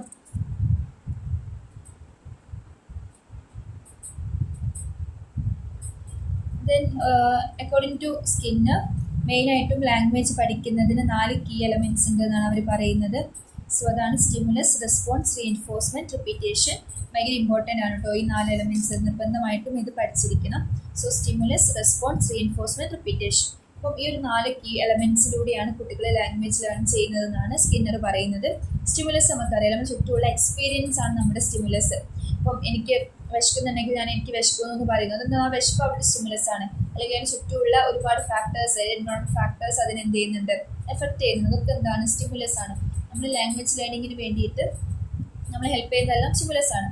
അതുപോലെ റെസ്പോൺസ് എന്നാണ്, ഒരു സ്റ്റിമുലസ് കാരണം ഞാൻ അതിന് റെസ്പോണ്ട് ചെയ്യുന്നു, അല്ലെങ്കിൽ ഡിഫറെൻറ്റ് ഇതിന് കേട്ട് നമ്മൾ റെസ്പോണ്ട് ചെയ്യുന്നു, നമ്മൾ ലാംഗ്വേജ് യൂസ് ചെയ്യുന്നു. ഇതൊക്കെ എന്താണ് നമുക്ക് റെസ്പോൺസിൽ ഇൻക്ലൂഡ് ചെയ്യാൻ പറ്റും. ദെൻ റീഇൻഫോഴ്സ്മെൻറ്റ്, നമ്മൾ പറഞ്ഞ പോലെ തന്നെ റിവാർഡ്സ് ബേസ്ഡ് റീഇൻഫോഴ്സ്മെൻറ്റോ അല്ലെങ്കിൽ നമ്മൾ കുട്ടികളെ കൂടുതൽ പഠിക്കാൻ വേണ്ടി മോട്ടിവേറ്റ് ചെയ്യുക, അവരെ സപ്പോർട്ട് ചെയ്യുക, ഇങ്ങനെ ഓരോ കാര്യങ്ങൾ ചെയ്യുന്നതോട് കൂടിയിട്ട് കുട്ടികളിൽ എന്തുണ്ട്, നല്ല രീതിയിലുള്ള ലാംഗ്വേജ് ഡെവലപ്മെൻറ്റ് കാര്യങ്ങളൊക്കെ ഉണ്ടായിരിക്കും. സോ അപ്പോൾ ത്രൂ റീഇൻഫോഴ്സ്മെൻറ്റിലൂടെ നമുക്ക് എന്ത് ചെയ്യാൻ പറ്റും, ലാംഗ്വേജ് ലേണിംഗ് ഇമ്പ്രൂവ് ചെയ്യാൻ പറ്റും. ദെൻ റിപ്പീറ്റേഷൻ, അപ്പം ഏതൊരു കാര്യങ്ങളും റിപ്പീറ്റ് ചെയ്യുമ്പോഴാണല്ലേ നമുക്ക് പഠിക്കാൻ പറ്റുക. അപ്പോൾ നമ്മളൊരു ചാപ്റ്റർ കഴിഞ്ഞതിന് ശേഷം നമ്മൾ റിവിഷൻ നടത്തുമ്പോഴാണ് നമുക്ക് കൂടുതലായിട്ട് ആ ചാപ്റ്ററിനെ കുറിച്ച് മനസ്സിലാവുക. അപ്പോൾ റിപ്പീറ്റേഷൻ എന്നുള്ള ഫാക്ടറും ഇമ്പോർട്ടൻ്റ് ആണ്. ഇപ്പോൾ നമ്മളൊരു കുട്ടി സംസാരിച്ചു, പിന്നെ കുട്ടി കുറേ കാലത്തിന് ശേഷം ഒന്നും അപ്പം ആ കുട്ടിക്ക് നല്ല രീതിയിൽ ലാംഗ്വേജ് ഡെവലപ്പ് ചെയ്യാൻ പറ്റില്ല. എന്ത് ചെയ്യാം, കണ്ടിന്യൂസ്ലി കുട്ടികൾ സംസാരിക്കുക, അവർ കണ്ടിന്യൂസ്ലി നമ്മൾ ട്രെയിനിങ് കൊടുക്കുക. ട്രെയിനിങ് മീൻസ് നമ്മൾ അവരുടെ ചുറ്റും അവരോട് സംസാരിക്കുക, അതാണ് മെയിനായിട്ടുള്ള കാര്യം എന്ന് പറയുന്നത്. സോ അതുപോലെ തന്നെ കുട്ടികൾക്ക് ഡിഫറെൻറ്റ് രീതിയിലുള്ള ലാംഗ്വേജ് യൂസ് ചെയ്യാനുള്ള അവസരങ്ങൾ കൊടുക്കുക. അതിനെന്ത് ചെയ്യണം, ക്ലാസ് റൂമിൽ നമ്മൾ ഡിഫറെൻറ്റ് ആക്ടിവിറ്റീസ് കാര്യങ്ങൾ കൊണ്ടുവരണം. കുട്ടികളോട് സംസാരിപ്പിക്കുന്ന രീതിയിൽ അല്ലെങ്കിൽ എഴുതിപ്പിക്കുന്ന രീതിയിലുള്ള കാര്യങ്ങൾ കൊണ്ടുവരണം. അതുപോലെ തന്നെ കുട്ടികൾ നല്ല രീതിയിൽ ബുക്സ് വായിക്കാൻ വേണ്ടി മോട്ടിവേറ്റ് ചെയ്യുക, അല്ലെങ്കിൽ എന്തെങ്കിലും വായിക്കാൻ വേണ്ടി മോട്ടിവേറ്റ് ചെയ്യുക. അപ്പോൾ അതിലൂടെയൊക്കെ എന്ത് ചെയ്യാൻ പറ്റും, നമുക്ക് നല്ലൊരു പോസിറ്റീവ്ലി നമുക്ക് ലാംഗ്വേജ് ഡെവലപ്പ് ചെയ്തെടുക്കാൻ പറ്റും. സോ ഇതാണ് മെയിനായിട്ടും language acquisition. According to Skinner language അക്വിസിഷനുള്ള 4 കീ എലമെൻറ്റ്സ് ആണ് stimulus, response, reinforcement and repetition എന്ന് പറയുന്നത് കേട്ടോ. അപ്പോൾ ഇത് നന്നായിട്ട് നോക്കി വയ്ക്കാം. Next is Chomsky's universal grammar theory. So ചോംസ്കിയെ നമ്മൾ നേരത്തെയും പറഞ്ഞല്ലോ, അതായത് ചോംസ്കി വേറെ ഇപ്പം നമ്മൾ പ്ലാറ്റോൻ്റെ എടുക്കുകയാണെങ്കിലും അതുപോലെ വേറെ കുറച്ച് ഫിലോസോഫി തിയറി എടുക്കുകയാണെങ്കിലും അതിലൊക്കെ ചോംസ്കിയുടെ ഒരു അഭിപ്രായം പറഞ്ഞിട്ടുണ്ട്. അപ്പോൾ ചോംസ്കിയും വൺ ഓഫ് ദി ഫേമസ് ഫിലോസോഫർ തന്നെയാണ് കേട്ടോ. അപ്പോൾ ചോംസ്കിയുടെ നമുക്കറിയാം, ചോംസ്കി കുറച്ചുകൂടെ പ്ലാറ്റോൻ്റെ തിയറിയെ സപ്പോർട്ട് ചെയ്ത ആളായിരുന്നു അല്ലേ. കാരണം പ്ലാറ്റോ നമ്മൾ ചോംസ്കിയെ പഠിക്കുന്നുണ്ട്. അപ്പോൾ നിങ്ങൾ പഠിക്കുമ്പോൾ ഫസ്റ്റ് പ്ലാറ്റോൻ്റെ പഠിക്കുക, പിന്നെ ചോംസ്കിയുടെ പഠിക്കുക, പിന്നെ കാർട്ടീഷ്യൻ തിയറി പഠിക്കുക. അതിനുശേഷം നിങ്ങൾ ലോക്കിയും സ്കിന്നറും ഒരുമിച്ച് പഠിച്ചാൽ മതി. അപ്പോൾ നിങ്ങൾക്ക് കണക്ട് ചെയ്ത് പഠിക്കാൻ പറ്റും. അപ്പോൾ ചോംസ്കിയുടെ തിയറി വിളിക്കുന്നവരാണ് യൂണിവേഴ്സൽ ഗ്രാമർ തിയറി എന്ന് പറയുന്നത്. അപ്പോൾ ചോംസ്കി നമുക്ക് ഓൾറെഡി അറിയാം, അത് പ്ലാറ്റോയുടെ തിയറിയെ സപ്പോർട്ട് ചെയ്യുന്ന ആളായിരുന്നു ചോംസ്കി. സോ ഇദ്ദേഹം എന്താണ്, ലാംഗ്വേജിനെ ഒരു ഇന്നേറ്റ് എബിലിറ്റി ആയിട്ട് തന്നെയാണ് കൺസിഡർ ചെയ്തിരുന്നത്. അത് ഓൾറെഡി ഒരു കുട്ടിക്ക് ലാംഗ്വേജ് എന്നുള്ളൊരു കഴിവുണ്ടായിരിക്കും, അതിന് ജസ്റ്റ് പിന്നെ ഒന്ന് പൊടി തട്ടിയെടുക്കൽ മാത്രമാണ് ആ കുട്ടി വളരുമ്പോൾ ഉണ്ടാവുന്നതെന്നാണ് അവർക്ക് വിശ്വസിച്ചിരുന്നത്. അപ്പോൾ ഈ ഒരു യൂണിവേഴ്സൽ ഗ്രാമർ തിയറിയിൽ ചോംസ്കി പറയുന്ന കാര്യം വെച്ചാൽ ഒരു കുട്ടിയുടെ അല്ലെങ്കിൽ ഒരു ഹ്യൂമൻ ബ്രെയിനിൽ എന്തുണ്ട്, കുറച്ച് സെറ്റ് ഓഫ് കൺസ്ട്രെയിൻസ് അല്ലെങ്കിൽ ലാംഗ്വേജ് ലേണിങ്ങിൻ്റെ കുറച്ച് കാര്യങ്ങളുണ്ട്. അപ്പോൾ അത് പിന്നെ റെഡി ആയിട്ട് വരുന്നു എന്നാണ് പറയുന്നത് കേട്ടോ. അതുപോലെ തന്നെ ലാംഗ്വേജിന് ഒരു സോഷ്യൽ ടൂളായിട്ടാണ് അവർ കൺസിഡർ ചെയ്യുന്നത്. അത് ആക്ച്വലി നമുക്കറിയാം സോഷ്യൽ ടൂൾ തന്നെയാണ്, ബിക്കോസ് കമ്മ്യൂണിക്കേഷൻ ഒരു പർപ്പസിനാണ് ലാംഗ്വേജ് മെയിനായിട്ട് യൂസ് ചെയ്യുന്നത്. സോ അവർ വിശ്വസിച്ചിരുന്നതെന്ന് വെച്ചാൽ ഓൾറെഡി ഒരു ബേബി ബ്രെയിനിൽ, ഒരു ചെറിയ കുട്ടിയുടെ ബ്രെയിനിൽ ഒരുപാട് പ്രീ എക്യുപ്പൈഡ് ആയിട്ടുള്ള ലാംഗ്വേജ് ലേണിംഗ് സിസ്റ്റംസ് ഉണ്ട്. അതിന് ജസ്റ്റ് പിന്നെ ഇങ്ങനെ ഒന്ന് ബെറ്ററാക്കി കൊണ്ടുവരാൻ മാത്രം മതി. അല്ലാതെ ഒരു കുട്ടി ഒരിക്കലും ഒരു ലാംഗ്വേജ് പൂർണ്ണമായിട്ടും ആദ്യം മുതൽ പഠിക്കുന്നില്ല എന്നാണ് ഇവർ വിശ്വസിക്കുന്നത് കേട്ടോ. അതുപോലെ തന്നെ ഈ ലാംഗ്വേജ് അക്വിസിഷൻ മനസ്സിലാക്കാൻ വേണ്ടിയിട്ട് ലാംഗ്വേജ് അക്വിസിഷൻ ഡിവൈസ് ഉണ്ട്, അതായത് ലാഡ് ഉണ്ട് എന്നൊക്കെ പറയുന്നുണ്ട്. ഓക്കെ, സോ അപ്പം ഈ ഒരു ചോംസ്കിയുടെ ഈ ഒരു യൂണിവേഴ്സൽ ഗ്രാമർ തിയറിയിൽ അവരെന്താ പറയുന്നതെന്ന് വെച്ചാൽ ഓൾറെഡി നമ്മുടെ ബ്രെയിനിൽ അങ്ങനെ ഒരു പാർട്ട് ഉണ്ട് എന്നാണല്ലേ. അപ്പം ഈ ഒരു തിയറി കാരണം എന്ത് ചെയ്തു, ഒരുപാട് ന്യൂറോ സയൻറ്റിസ്റ്റും ഡോക്ടേഴ്സും എന്ത് ചെയ്തു, അങ്ങനെ ഒരു കാര്യം ഒരു ബ്രെയിനിൽ ഉണ്ടോ എന്ന് മനസ്സിലാക്കാൻ വേണ്ടി ഒരുപാട് റിസർച്ച് കാര്യങ്ങൾ നടത്തി. എന്നിട്ട് ഫൈനലി എത്തിയ റിസൾട്ട് എന്തെന്ന് വെച്ചാൽ ഒരിക്കലും ഹ്യൂമൻ ബ്രെയിനിൽ അങ്ങനെ ഒരു പോർഷൻ ഇല്ല. ഓക്കെ, സോ ഒരു ലാഡ് എന്നുള്ളൊരു ഹൈപ്പോത്തറ്റിക്കൽ കോൺസെപ്റ്റാണ് ലാംഗ്വേജ് അക്വിസിഷൻ ഡിവൈസ് എന്നുള്ള. അല്ലാതെ അങ്ങനെ ഒരു റീജിയൻ ബ്രെയിനിൽ എക്സിസ്റ്റ് ചെയ്യുന്നില്ല എന്ന് ന്യൂറോ സയൻറ്റിസ്റ്റ് പറഞ്ഞു. അപ്പോൾ നമ്മൾ പ്രാക്ടിക്കലി നോക്കുകയാണെങ്കിൽ ഈ തിയറി എന്താണ്, റോങ് ആണ്. പക്ഷെ ഇതിലും കുറച്ച് റൈറ്റ് ആയിട്ടുള്ള കാര്യം, ഇപ്പം ലാംഗ്വേജിനെ സോഷ്യൽ ടൂളായിട്ട് കൺസിഡർ ചെയ്യുന്നു, അങ്ങനത്തെ കുറച്ച് കാര്യങ്ങൾ എന്ത് ചെയ്യുന്നുണ്ട് ഇതിലും നമ്മൾ നമുക്ക് എടുക്കാൻ പറ്റുന്ന കുറച്ച് കാര്യം. അതുകൊണ്ട് നമ്മൾ ഇപ്പോഴും പഠിക്കുന്നുണ്ട്. അപ്പോൾ എപ്പോഴും നമ്മൾ ഫിലോസഫി എന്ന് പറയുമ്പോൾ അത് അവരുടെ പോയിന്റ് ഓഫ് വ്യൂയുടെ കാര്യമാണ്. അത് ഫാക്റ്റ് ആവണം എന്നില്ല, എപ്പോഴും അത് ട്രൂ ആവണം എന്നില്ല. പക്ഷെ അതൊരു പോയിന്റ് ഓഫ് വ്യൂവിൽ പറയുന്ന കാര്യങ്ങളായിട്ടാണ് നമ്മൾ മനസ്സിലാക്കേണ്ടത്. അപ്പം അത്രയാണ് നമുക്ക് അതിൽ പറയാനുള്ളത് കേട്ടോ. നമുക്കൊരു 2 തിയറീസും കൂടിയേ ഉള്ളൂ പറയാനായിട്ട്. So the next one is Schumann's cultural theory. Schumann's cultural theory എന്ന് വെച്ചാൽ മെയിനായിട്ട് അവർ ഫോക്കസ് ചെയ്തത് സോഷ്യൽ ആൻഡ് സൈക്കോളജിക്കൽ ആസ്പെക്ട്സിനെയാണ് കേട്ടോ. സോഷ്യൽ ആൻഡ് സൈക്കോളജിക്കൽ ആസ്പെക്ട്സിനെയാണ് മെയിനായിട്ടും ഈ ഷുമാൻസ് കൾച്ചറൽ തിയറി ഫോക്കസ് ചെയ്യുന്നത്. അതായത് കുട്ടികൾ എങ്ങനെ പുതിയ ലാംഗ്വേജസിനെ പിക്കപ്പ് ചെയ്യുന്നു, അതിനൊരുപാട് കൾച്ചറൽ ഫാക്ടേഴ്സ് ഹെൽപ്പ് ചെയ്യുന്നുണ്ടെന്നാണ് പറയുന്നത്. നമുക്കറിയാം ഇപ്പോൾ ലാംഗ്വേജ് ലേണിംഗ് എന്ന് വെച്ചാൽ ഒരു സ്കില്ലായിട്ട് തന്നെയാണ് കൺസിഡർ ചെയ്യുന്നത്. പക്ഷെ അത് കുറച്ചുകൂടി നമുക്ക് എല്ലാവർക്കും ഈസി ആയിട്ട് പഠിക്കാൻ പറ്റില്ല ഡിഫറെൻറ്റ് ലാംഗ്വേജസ്. അപ്പം അത് എങ്ങനെയാണ് പോസിബിൾ ആവുന്നത് എന്നൊക്കെയാണ് നമ്മൾ നോക്കുന്നത്, ഈ ഷുമാൻസ് കൾച്ചറൽ തിയറി നോക്കുന്നത്. അപ്പോൾ ഒരുപാട് കൾച്ചറൽ ഫാക്ടേഴ്സ് ഇതിനെ ഹെൽപ്പ് ചെയ്യുന്നുണ്ട് എന്ന് പറയുന്നുണ്ട്. അപ്പം ഈ ഒരു തിയറി വെച്ചിട്ട് 8 സോഷ്യൽ ഡിസ്റ്റൻസ് ക്യാരക്ടറിസ്റ്റിക്സും അതുപോലെ തന്നെ 4 സൈക്കോളജിക്കൽ ഡിസ്റ്റൻസ് ക്യാരക്ടേഴ്സും ഉണ്ടെന്നാണ് പറയുന്നത് കേട്ടോ. 8 സോഷ്യൽ ഡിസ്റ്റൻസ് ക്യാരക്ടറിസ്റ്റിക്സും 4 സൈക്കോളജിക്കൽ ഡിസ്റ്റൻസ് ക്യാരക്ടറിസ്റ്റിക്സും ഉണ്ടെന്നാണ് പറയുന്നത്. അപ്പം സോഷ്യൽ ഡിസ്റ്റൻസ് ക്യാരക്ടറിസ്റ്റിക്സിൽ മെയിനായിട്ട് പറയുന്നത് വെച്ചാൽ social dominance pattern, integration strategies, enclosure, intended length of residency, cultural pervasiveness, അതുപോലെ തന്നെ size factor, cultural confluence, attitude factor, ഇങ്ങനത്തെ കാര്യങ്ങളാണ് നമ്മൾ ഈ സോഷ്യൽ ഫാക്ടേഴ്സിൽ പറയുന്നത്. അപ്പം ഈ ഒരു സോഷ്യൽ ഡോമിനൻസ് പാറ്റേൺ എന്ന് വെച്ചാൽ അത് ഉദ്ദേശിക്കുന്നത് വെച്ചാൽ അതിൻ്റെ ഒരു ലാംഗ്വേജിൻ്റെ ഒരു ക്യാരക്ടറിസ്റ്റിക്സ് ആണ്. അതായത് ഇപ്പോൾ ത്രൂ ലാംഗ്വേജിലൂടെ, അതായത് നമ്മളൊരു ലാംഗ്വേജ് പഠിക്കുകയാണെങ്കിൽ അവിടുത്തെ കൾച്ചർ അതിനൊക്കെ അത് ഡിപ്പെൻഡ് ചെയ്യുന്നുണ്ട് അല്ലേ. അതായത് നമ്മളിപ്പോൾ ഒരാളുടെ മദർ ടങ് കണ്ട് നമുക്ക് മനസ്സിലാവും അയാളുടെ കൾച്ചർ. അതായത് ഇപ്പോൾ ഒരു ഹിന്ദി പറയുന്ന ആളാണെങ്കിൽ അയാൾ ഒരു നോർത്ത് ഇന്ത്യനാണ്, അങ്ങനെയൊക്കെ നമുക്ക് അയാളുടെ ഒരു നേറ്റീവ് ലാംഗ്വേജ് ഒക്കെ നോക്കിയിട്ട് അയാളുടെ ഒരു കൾച്ചർ എന്താണ് എന്നുള്ള കാര്യങ്ങളൊക്കെ നമുക്ക് പറയാൻ പറ്റും.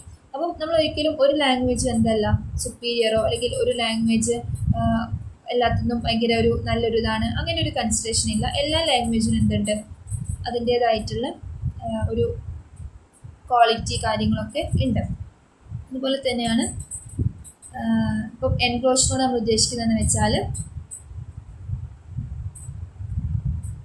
നമ്മളിപ്പോൾ ഒരു വർക്ക് പ്ലേസ് കൺസിഡർ ചെയ്യുകയാണെങ്കിൽ അവിടെ ചിലപ്പം ഒരു സെക്കൻഡ് ലാംഗ്വേജിനായിരിക്കും ഇമ്പോർട്ടൻസ് വരിക അല്ലേ. ഇപ്പോൾ സ്കൂൾസിലും നമ്മൾ വർക്ക് പ്ലേസിലും കൺസിഡർ ചെയ്യുന്ന സമയത്ത് സെക്കൻഡ് ലാംഗ്വേജസിനാണ് ഇമ്പോർട്ടൻസ് കൊടുക്കുക. അതായത് ഇപ്പം ഒരു മദർ ടങ്ങിലായിരിക്കില്ല നമ്മളവിടെ സംസാരിക്കുന്നത്. ഇപ്പം മദർ ടങ്ങും നമ്മൾ കഴിഞ്ഞ ക്ലാസ്സിൽ പറഞ്ഞിരുന്നു നമ്മുടെ ഒരു സോഷ്യൽ ലാംഗ്വേജും സ്കൂൾ ലാംഗ്വേജും തമ്മിലുള്ള ഡിഫറൻസ് കാര്യങ്ങൾ. അപ്പോൾ നമ്മൾ വീട്ടിൽ സംസാരിക്കുന്ന ലാംഗ്വേജും നമ്മൾ പുറത്ത് സംസാരിക്കുന്ന ലാംഗ്വേജും തമ്മിൽ ഒരുപാട് ഡിഫറൻസ് ഉണ്ട്. അതുപോലെ തന്നെ ലാംഗ്വേജ് എന്ത് ചെയ്യുന്നുണ്ട്, കൾച്ചറലി കണക്ട് ചെയ്തിട്ടുള്ള കാര്യങ്ങളാണ്. സോ അപ്പോൾ ഒരു കമ്മ്യൂണിറ്റിയുടെ ഇമ്പാക്റ്റ് കാര്യങ്ങളൊക്കെ നമുക്ക് ഒരു സെക്കൻഡ് ലാംഗ്വേജ് പഠിക്കുന്ന സമയത്ത് മനസ്സിലാവും. ഇപ്പോൾ നമ്മൾ ഇംഗ്ലീഷ് പഠിക്കുന്ന സമയത്ത് അവരുടെ കൾച്ചർ കാര്യങ്ങളൊക്കെ നമുക്ക് മനസ്സിലാക്കുന്നില്ല, നമ്മൾ അതിനെ കൂടി മനസ്സിലാക്കുന്നുണ്ട്. സോ അപ്പോൾ ഒരു കൾച്ചറൽ ട്രാൻസ്മിഷനും കൂടി ഒരു ലാംഗ്വേജ് ലേണിങ്ങിലൂടെ നടക്കുന്നുണ്ട്. ഓക്കെ. അതുപോലെ തന്നെ നമ്മളിപ്പം ഒരു നാട്ടിൽ നിൽക്കുന്നത് കാരണം നമ്മൾ എന്ത് ചെയ്യുന്നുണ്ട്, ഒരു ലാംഗ്വേജ് പഠിക്കുന്നുണ്ട്. ഫോർ എക്സാമ്പിൾ നമ്മൾ ഇപ്പോൾ പലരും എന്താണ് അബ്രോഡ് വേറെ കൺട്രീസിൽ പോകുന്നുണ്ട് അല്ലേ. അപ്പം അവിടെ സ്റ്റേ ചെയ്യാൻ വേണ്ടി അല്ലെങ്കിൽ അവിടെ റെസിഡൻ്റ് ആവാൻ വേണ്ടിയിട്ട് ലാംഗ്വേജ് പഠിക്കുന്നവരുണ്ട്, അവിടുത്തെ ലാംഗ്വേജ് പഠിക്കുന്നവരുണ്ട്. അപ്പം അതും ഒരു മോട്ടിവേഷനാണ് ലാംഗ്വേജ് പഠിക്കാൻ. ഓക്കെ. അപ്പോൾ വേറൊരു കൺട്രിയിൽ പോകുന്നത് കാരണവും നമ്മൾ എന്ത് ചെയ്യുന്നുണ്ട്, വേറൊരു ലാംഗ്വേജ് പഠിക്കുന്നുണ്ട്. അതുപോലെ തന്നെ സൈസ് ഫാക്ടർ കൊണ്ട് ഉദ്ദേശിക്കുന്നതെന്ന് വെച്ചാൽ ചില ലാംഗ്വേജസ് നമ്മൾ ഇപ്പം ഒരു കമ്മ്യൂണിറ്റി നമ്മൾ കൺസിഡർ ചെയ്യുകയാണെങ്കിൽ അവിടുത്തെ ഒരു പോപ്പുലേഷൻ കൂടുതലാണെന്ന് വിചാരിക്കുക. ഓക്കെ. ആ കമ്മ്യൂണിറ്റി ലാർജാണെന്ന് വിചാരിക്കുക. അപ്പോഴും എന്താണ്, നമ്മളിപ്പോൾ ഒരു സ്ഥലത്ത് പോകുന്ന സമയത്ത് നമ്മളിപ്പോൾ കേരളത്തിലുള്ളവർ നമ്മളിപ്പം നോർത്ത് ഇന്ത്യയിലാണ് വർക്ക് ചെയ്യുന്നത് വിചാരിക്കുക. അപ്പോൾ അവിടെ ഫുൾ നമ്മൾ കൂടെയുള്ള എല്ലാവരും ഹിന്ദി സംസാരിക്കുന്നവരാണ് അങ്ങനെ വിചാരിക്കുക. ആ സമയത്ത് എന്താണ്, നമ്മളും ഒരു ബിക്കോസ് നമ്മൾക്ക് ഒരു കമ്മ്യൂണിക്കേറ്റ് ചെയ്യുന്ന ആളുകൾ അവിടെ കുറവാണ്. നമ്മുടെ അക്കോർഡിംഗ് ടു സൈസ് നമുക്ക് കമ്പയർ ചെയ്യുമ്പോൾ ആ ലാംഗ്വേജ് സംസാരിക്കുന്നവർ കൂടുതലും നമ്മുടെ ലാംഗ്വേജ് സംസാരിക്കുന്നത് കുറവാകുന്ന സമയത്ത് നമ്മൾ എന്ത് ചെയ്യും, ആ ലാംഗ്വേജ് പഠിക്കാനും അത് സംസാരിക്കാനും ശ്രമിക്കും. അതുകൊണ്ടാണ് ഇപ്പം പലപ്പോഴും ഈ ഒരു സൗദി അറേബ്യയിലൊക്കെ പോകുന്നവർ പെട്ടെന്ന് അറബി പഠിക്കുന്നത്. ബിക്കോസ് അവിടെ കൂടുതലും അറബീസ് ആയതുകൊണ്ട് തന്നെ അവർ അറബിക് സംസാരിക്കുന്നതുകൊണ്ട് തന്നെ നമ്മൾ എന്ത് ചെയ്യുന്നുണ്ട്, പെട്ടെന്ന് അറബി പഠിക്കുന്നുണ്ട്. അതുപോലെ തന്നെയാണ് നമ്മളിപ്പം ഏതൊരു സ്ഥലത്ത് പോയാലും അവിടുത്തെ ലാംഗ്വേജ് ആയിട്ട് നമ്മൾ പൊരുത്തപ്പെടുന്നത് അതുകൊണ്ടാണ്. പക്ഷേ ഇപ്പോൾ നമ്മൾ ഒരുപാട് മലയാളത്തിൻ്റെ കൂടെ ഒരു ഹിന്ദിക്കാർ അങ്ങനെ വരികയാണെങ്കിൽ അവർ പെട്ടെന്ന് അത് മലയാളമാണ് പഠിക്കുക. അതാണ് നമ്മുടെ അടുത്ത് ബംഗാളീസോ അല്ലെങ്കിൽ ഈ നോർത്തിൽ നിന്നൊക്കെ വരുന്നവർ പെട്ടെന്ന് അവർ മലയാളം പഠിക്കുന്നുണ്ട് അല്ലേ. നമ്മളിവിടെ വർക്ക് ചെയ്യാൻ വരുന്നവരൊക്കെ പെട്ടെന്ന് മലയാളം പഠിക്കുന്നുണ്ട്. അതെന്തുകൊണ്ടാണെന്ന് വെച്ചാൽ ഇവിടെ നമ്മുടെ ഈ ഒരു സൈസ് ഫാക്ടർ വെച്ചിട്ട് മലയാളം ആണ് ഇവിടെ കൂടുതൽ. അതുകൊണ്ടാണ് അവർ ഈ ലാംഗ്വേജ് പഠിക്കുന്നത്. അപ്പോൾ നമ്മൾ വേറെ കൺട്രിയിൽ പോകുമ്പോഴും അത് തന്നെയാണ് സംഭവിക്കുന്നത്. ഓക്കെ. അതുപോലെ തന്നെ ഒരു ആപ്റ്റിറ്റ്യൂഡ് ഫാക്ടർ നമ്മുടെ ലാംഗ്വേജ് ലേണിംഗ് ഡിപ്പെൻഡ് ചെയ്യുന്നത്. അതായത് നമുക്ക് ഒരു പഠിക്കണം എന്നുള്ള ആഗ്രഹം ഉണ്ടെങ്കിൽ നമുക്ക് എന്ത് ചെയ്യാൻ പറ്റും, ഈസി ആയിട്ട് ഓരോ ലാംഗ്വേജും പഠിക്കാൻ പറ്റും. സോ ഇറ്റ്സ് ഓൾസോ നമ്മുടെ ഒരു നമ്മുടെ ആറ്റിറ്റ്യൂഡാണ്, ആ ലാംഗ്വേജ് ടുവേർഡ്സ് നമ്മുടെ ഒരു ആപ്റ്റിറ്റ്യൂഡ് കാര്യങ്ങളും ഇതിന് ഹെൽപ്പ് ചെയ്യുന്നുണ്ട്. സോ പിന്നെ പറയുന്ന 4 സൈക്കോളജിക്കൽ ഡിസ്റ്റൻസ് ക്യാരക്ടറിസ്റ്റിക്സ് ആണ്. സോ ക്യാരക്ടറിസ്റ്റിക്സിൽ വരുന്നത് വെച്ചാൽ language shock, cultural shock, motivation, ego, permeability എന്നാണ്. സോ ഇപ്പോൾ ലാംഗ്വേജ് ഷോക്ക് കൊണ്ട് ഉദ്ദേശിക്കുന്നത് വെച്ചാൽ feeling silly about trying to learn the language equate to less likely to learn.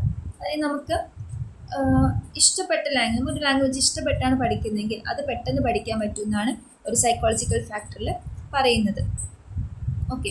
അതുപോലെ തന്നെ കൾച്ചറൽ ഷോക്ക് കൊണ്ട് ഉദ്ദേശിക്കുന്നതെന്ന് വെച്ചാൽ നമ്മൾ ഡിഫറെൻറ്റ് കൾച്ചേഴ്സ് മനസ്സിലാക്കാൻ വേണ്ടിയിട്ടും അങ്ങനെയൊക്കെ പഠിക്കുമ്പോഴും നമുക്ക് ഈസി ആയിട്ട് പഠിക്കാൻ പറ്റും. അതുപോലെ തന്നെ ഒരു മോട്ടിവേഷനിൽ നമ്മൾ പഠിക്കുമ്പോഴും അതായത് നമുക്ക് എത്രത്തോളം നമുക്കൊരു മോട്ടിവേഷൻ, എത്രത്തോളം നമുക്ക് ആഗ്രഹമുണ്ട്, ആ ഒരു ആഗ്രഹത്തിൽ നമ്മൾ പഠിക്കുമ്പോൾ നമുക്ക് കൂടുതലായിട്ട് പഠിക്കാൻ പറ്റും.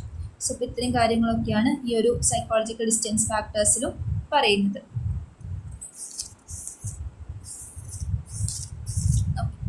So the next one is Kragen's monitor theory. So Kragen's monitor theory എന്ന് വെച്ചാൽ ഒരു ലാംഗ്വേജ് ഒരു അക്വിസിഷൻ എന്ന് വെച്ചാൽ ഒരു സബ് കോൺഷ്യസിൽ അതുപോലെ തന്നെ ഒരു ഇൻഫോർമലി അല്ലെങ്കിൽ ഒരു നാച്ചുറൽ കമ്മ്യൂണിക്കേഷനിലൂടെയൊക്കെ നടക്കുന്ന ഒരു കാര്യമായിട്ടാണ് ക്രാഗൻസ് മോണിറ്റർ തിയറിയിൽ പറയുന്നത്. അതായത് especially in the case of mother tongue പലപ്പോഴും എങ്ങനെയാണ് നമ്മളത് ഭയങ്കര പ്ലാൻഡ് ആയിട്ട് പഠിക്കുന്നതല്ല അല്ലേ. നമ്മളൊരു സബ് കോൺഷ്യസ്ലി നമ്മുടെ ചുറ്റുപാടൊന്നും കേട്ട് മനസ്സിലാക്കി അങ്ങനെയൊക്കെ പഠിക്കുന്നതാണ്. സോ അപ്പം അതാണ് ഈ ഒരു ക്രാഗൻസ് മോണിറ്റർ തിയറി പറയുന്നത്. നമ്മൾ മോണിറ്റർ ചെയ്യുന്നു, നമ്മളിപ്പം ഒരാളെ നമ്മൾ ഒബ്സർവ് ചെയ്യുന്നു, ത്രൂ ഒബ്സർവേഷൻ നമുക്ക് അയാളുടെ ക്യാരക്ടറിസ്റ്റിക്സ് കാര്യങ്ങളൊക്കെ മനസ്സിലാക്കാൻ പറ്റില്ലേ. അതുപോലെ തന്നെ നമ്മൾ ലാംഗ്വേജിനെയും മോണിറ്റർ ചെയ്ത് കഴിഞ്ഞാൽ ഈസി ആയിട്ട് ഇൻഫോർമലി നമുക്ക് എന്ത് ചെയ്യാൻ പറ്റും, ആ ലാംഗ്വേജ് പഠിക്കാൻ പറ്റുമെന്നാണ് പറയുന്നത്. ഓക്കെ. സോ അപ്പം ഒരു ലാംഗ്വേജ് എന്ന് വെച്ചാൽ സബ് കോൺഷ്യസ്ലി പഠിക്കാം, കോൺഷ്യസ്ലിയും പഠിക്കാം. ഈ സബ് കോൺഷ്യസ്ലി പഠിക്കുന്നതാണ് നമ്മൾ വീട്ടിൽ നിന്നൊക്കെ പഠിക്കുന്നത്, ഇൻഫോർമലി പഠിക്കുന്ന മദർ ടങ് എന്ന് പറയുന്നത്. കോൺഷ്യസ് ആയിട്ട് നമ്മൾ പഠിക്കുക എന്ന് വെച്ചാൽ അത് നമ്മൾ സ്കൂളിലൊക്കെ പോയിട്ട് ഫോർമലായിട്ട് പഠിക്കുന്നതിനാണ് കോൺഷ്യസ് സ്റ്റഡീസിൽ നമ്മൾ ഉദ്ദേശിക്കുന്നത് കേട്ടോ. സോ അപ്പോൾ അതാണ് മെയിനായിട്ടും ക്രാഗൻസ് മോണിറ്റർ തിയറിയിൽ പറയുന്ന കാര്യങ്ങൾ. സോ അതുപോലെ തന്നെ ഗ്രാമേഴ്സ് കാര്യങ്ങളും ഒക്കെ പഠിക്കുന്നത് ഓരോ ലാംഗ്വേജിലും എന്താ അതിനുള്ള ഗ്രാമേഴ്സ് കാര്യങ്ങളുണ്ട്. സോ ഇപ്പോൾ ഗ്രാമേഴ്സ് കാര്യങ്ങൾ, ഗ്രാമറിൻ്റെ റൂള് കാര്യങ്ങളൊക്കെ പഠിക്കുന്നത് നമ്മൾ കോൺഷ്യസ് ആയിട്ട് തന്നെയാണ് ഗ്രാമാറ്റിക്കൽ റൂൾസ് കാര്യങ്ങളൊക്കെ പഠിക്കുന്നത്. ഓക്കെ, അതായത് നമ്മളധികം ഒരു സ്പോക്കൺ ലാംഗ്വേജ് ആണ് നമ്മളൊരു ഇൻഫോർമലി അല്ലെങ്കിൽ സബ് കോൺഷ്യസ്ലി പഠിക്കുക. ഗ്രാമേഴ്സ് കാര്യങ്ങളൊക്കെ നമ്മൾ കോൺഷ്യസ് ആയിട്ട് പഠിക്കേണ്ട കാര്യങ്ങളാണ്. ഓക്കെ, അതുപോലെ തന്നെ ഈ ലാംഗ്വേജസ് ഈ ഒരു ഗ്രാമർ കാര്യങ്ങൾ പഠിക്കുന്ന സമയത്താണ് നമുക്ക് കറക്റ്റായിട്ട് പ്രൊണൗൺസ് ചെയ്യാൻ പറ്റുക. ഇപ്പോൾ നമ്മളിപ്പോൾ സംസാരിക്കുന്ന സമയത്ത് എല്ലാ കാര്യങ്ങളും എന്തെല്ലാം പ്രോപ്പർ ഗ്രാമറിലെ കാര്യങ്ങളിലെല്ലാം പറയുന്നത് അല്ലേ. പക്ഷെ ഒരു ഗ്രാമർ കാര്യങ്ങളിലൂടെ പറയുമ്പോഴാണ് നമുക്ക് കറക്റ്റായിട്ട് ഒരു കാര്യം അല്ലെങ്കിൽ ഒരു പ്രൊഫഷണൽ രീതിയിൽ അതിനെ കമ്മ്യൂണിക്കേറ്റ് ചെയ്യാൻ പറ്റുക. അതുപോലെ തന്നെ ലാംഗ്വേജ് ലേണിങ്ങിന് ഈ വീഡിയോസ്, ടെലിവിഷൻ, റീഡിങ് ബുക്സ് ഇങ്ങനത്തെ ഫാക്ടേഴ്സും ഹെൽപ്പ് ചെയ്യുന്നുണ്ട്. അപ്പോൾ ഒരാളെ ഒരു വായിക്കുന്നതിലൂടെ അല്ലെങ്കിൽ അയാൾ ഒബ്സർവ് ചെയ്യുന്നതിലൂടെ, ടെലിവിഷൻ കാണുന്നതിലൂടെ, ഡിഫറെൻറ്റ് ഷോസ് കാണുന്നതിലൂടെയൊക്കെ നമുക്ക് എന്ത് ചെയ്യാൻ പറ്റും, ലാംഗ്വേജ് ലേൺ ചെയ്യാൻ പറ്റും. അപ്പോൾ പല കുട്ടികളും ഹിന്ദി പഠിക്കുന്നത്, ഹിന്ദി സീരിയൽസ് ഒരുപാട് കണ്ട കുട്ടികൾ പെട്ടെന്ന് ഹിന്ദി ക്യാച്ച് ചെയ്യാൻ പറ്റും എന്ന് പറയാറുണ്ട്. അല്ലെങ്കിൽ അവർക്ക് ഹിന്ദി കുറേ അവർക്ക് ഹാൻഡിൽ ചെയ്യാൻ പറ്റും. അതെന്തുകൊണ്ടാണ്? അത് ടെലിവിഷനിലൂടെ അവർ ഒബ്സർവ് ചെയ്യുന്നുണ്ട്. സോ ത്രൂ മോണിറ്ററിലൂടെ നമുക്ക് എന്ത് ചെയ്യാൻ പറ്റും, നമുക്ക് ലാംഗ്വേജ് പഠിക്കാൻ പറ്റും എന്നാണ് പറയുന്നത്. ഇനി ഒരു മോണിറ്റർ തിയറി ഡിഫറെൻറ്റ് ഹൈപ്പോത്തസിസ് ആണ്. Acquisition learning hypothesis, monitor hypothesis, input hypothesis, effective filter hypothesis, natural order hypothesis എന്നുള്ള കാര്യങ്ങൾ. അപ്പം അത് ജസ്റ്റ് നിങ്ങളൊന്ന് ഹെഡിങ്സ് മനസ്സിലാക്കി വെച്ചാൽ മതി. ഈ അക്വിസിഷൻ ലേണിംഗ് ഹൈപ്പോത്തസിസിൽ പറയുന്നതെന്ന് വെച്ചാൽ ഈ ലേണിംഗ് ലാംഗ്വേജ് അല്ലെങ്കിൽ ലാംഗ്വേജ് ലേണിംഗ് എന്ന് വെച്ചാൽ സബ് കോൺഷ്യസ് പ്രോസസ്സാണ്. അതായത് ഒരു ഇൻഫോർമലി ഉള്ള ലാംഗ്വേജ് ഒരു സബ് കോൺഷ്യസ് പ്രോസസ്സാണ്. ഇനി അത് നമ്മൾ നോർമലി പഠിക്കുകയാണെങ്കിൽ അല്ലെങ്കിൽ കോൺഷ്യസ്ലി പഠിക്കുകയാണെങ്കിൽ അത് നമുക്ക് ഒരു ഫോർമൽ എഡ്യൂക്കേഷനായിട്ട് നമുക്ക് കൺസിഡർ ചെയ്യാം. ഇത് ഗ്രാമാറ്റിക്കൽ റൂൾസ് പഠിക്കുന്നു, സ്കൂളിൽ നമ്മൾ സെക്കൻഡ് ലാംഗ്വേജസ് പഠിക്കുന്നതൊക്കെ നമുക്കൊരു കോൺഷ്യസ് ലേണിംഗ് ആയിട്ട് കൺസിഡർ ചെയ്യാം. അതായത് സബ് കോൺഷ്യസ്ലിയും കോൺഷ്യസ്ലിയും നമുക്ക് എന്ത് ചെയ്യാൻ പറ്റും, ലാംഗ്വേജ് അക്വിസിഷൻ ചെയ്യാൻ പറ്റും. Second one is monitor hypothesis. Monitor ഹൈപ്പോത്തസിസിൽ പറയുന്ന കാര്യം എന്ന് വെച്ചാൽ ത്രൂ ഒബ്സർവേഷൻ അല്ലെങ്കിൽ മറ്റു കാര്യങ്ങളെ ഫോക്കസ് ചെയ്തിട്ട് നമുക്ക് എന്ത് ചെയ്യാൻ പറ്റും, അല്ലെങ്കിൽ അതിന് ഭയങ്കരമായിട്ട് ഒബ്സർവ് ചെയ്ത് കഴിഞ്ഞാൽ നമുക്ക് ഈസി ആയിട്ട് ലാംഗ്വേജ് പഠിക്കാൻ പറ്റും. സോ അതൊരു കോൺഷ്യസ്ലി ഇപ്പോൾ ത്രൂ ഒബ്സർവേഷൻ നമുക്കൊരു കോൺഷ്യസ് ആയിട്ട് സബ് കോൺഷ്യസ് ആയിട്ടൊക്കെ കൺസിഡർ ചെയ്യാൻ പറ്റും. നമ്മൾ സീരിയസ് ആയിട്ടാണ് ഒബ്സർവ് ചെയ്യുന്നെങ്കിൽ അതൊരു കോൺഷ്യസ് പ്രോസസ്സാണ്. അല്ലാതെ ഒരു ജനിക്കുന്ന കുട്ടിയിലൊക്കെ അതൊരു സബ് കോൺഷ്യസ് പ്രോസസ് ആയിട്ടാണ് ലാംഗ്വേജ് ഡെവലപ്മെൻറ്റ് വരുന്നത്. അപ്പം ത്രൂ എക്സ്പീരിയൻസ്, അതായത് മോണിറ്ററിങ്ങിലൂടെ അല്ലെങ്കിൽ നമ്മളൊരു എൻവിറോൺമെൻറ്റിൽ നിന്ന് എടുക്കുന്ന സ്റ്റിമുലസിലൂടെയൊക്കെ നമുക്ക് ഈസി ആയിട്ട് ലാംഗ്വേജ് പഠിക്കാൻ പറ്റും. ഇനി ഇൻപുട്ട് ഹൈപ്പോത്തസിസിൽ പറയുന്നതെന്ന് വെച്ചാൽ എങ്ങനെയാണ് സെക്കൻഡ് ലാംഗ്വേജസ് പഠിക്കുന്നതെന്നാണ്. അപ്പം ഒരു ലാംഗ്വേജ് പഠിക്കുക എന്ന് വെച്ചാൽ അതിൽ ഒരുപാട് എഫേർട്ട് കാര്യങ്ങളൊക്കെ ആവശ്യമാണ് അല്ലേ. അപ്പം ഒരാൾ എന്ത് ചെയ്യുന്നുണ്ട്, ഒരു സെക്കൻഡ് ലാംഗ്വേജ് മദർ ടങ് അല്ലാതെ വേറെ ലാംഗ്വേജ് പഠിക്കുക മീൻസ് അത് അവരെന്ത് ചെയ്യുന്നുണ്ട്, കുറച്ച് ഇൻപുട്ട് എഫേർട്സ് കാര്യങ്ങളൊക്കെ ഇട്ടതിന് ശേഷമാണ് അത് പഠിക്കുന്നത്. സോ അതാണ് ഇൻപുട്ട് ഹൈപ്പോത്തസിസിൽ പറയുന്നത്. So the next one is effective filter hypothesis. Effective filter ഹൈപ്പോത്തസിസിൽ ഉദ്ദേശിക്കുന്നതെന്ന് വെച്ചാൽ നമ്മളെ എഫക്റ്റ് ചെയ്യുന്ന വേരിയബിൾസ് അല്ലെങ്കിൽ ഒരു സെക്കൻഡ് ലാംഗ്വേജ് പഠിക്കാൻ വേണ്ടി നമ്മളെ സപ്പോർട്ട് ചെയ്യുന്ന ഡിഫറെൻറ്റ് വേരിയബിൾസ് എങ്ങനെയായിരിക്കും, അതനുസരിച്ചായിരിക്കും നമ്മുടെ ലാംഗ്വേജ് ലേണിംഗ്. ഇപ്പോൾ വേരിയബിൾസ് നമ്മൾ ഉദ്ദേശിക്കുന്നത് വെച്ചാൽ മോട്ടിവേഷൻ, സെൽഫ് കോൺഫിഡൻസ്, അതുപോലെ തന്നെ good self image, low level of anxiety, ഇങ്ങനത്തെ ഒരുപാട് കാര്യങ്ങളുണ്ട്. അതായത് ഒരാൾ നല്ല മോട്ടിവേറ്റഡ് ആയിട്ട് എനിക്ക് പഠിക്കണം എന്നുള്ളൊരു സെൽഫ് കോൺഫിഡൻസ് അല്ലെങ്കിൽ എന്നെക്കൊണ്ട് കഴിയും എന്നുള്ളൊരു സെൽഫ് കോൺഫിഡൻസിലാണ് വരുന്നതെങ്കിൽ അവർക്ക് ഈസി ആയിട്ടൊരു ലാംഗ്വേജ് പഠിച്ചെടുക്കാൻ പറ്റും എന്നാണ് പറയുന്നത്. ഓക്കെ, അവർക്ക് ഈസി ആയിട്ടൊരു ലാംഗ്വേജ് പഠിച്ചെടുക്കാൻ പറ്റും. അതുപോലെ തന്നെ ഭയങ്കര ഒരു നെർവസ് ആയി, ആൻഷ്യസ് ആയി, ടെൻഷനിൽ അങ്ങനെ നിർബന്ധിതരായിട്ടൊരു പ്രഷറിൽ പഠിക്കുന്നവർക്ക് ലാംഗ്വേജ് അക്വിസിഷൻ കുറച്ച് പാടായിരിക്കും. അവർക്കത് കുറേ സമയം എടുത്തായിരിക്കും അവർ പഠിക്കുക. സോ അപ്പം ഇങ്ങനത്തെ ഒരു ഫിൽട്ടർ, ഇങ്ങനത്തെ ഒരു എഫക്റ്റീവ് ഫാക്ടേഴ്സ് നമ്മൾ എന്ത് ചെയ്യുന്നുണ്ട്, ഹെൽപ്പ് ചെയ്യുന്നുണ്ട്. അതുപോലെ തന്നെ last one is natural order hypothesis.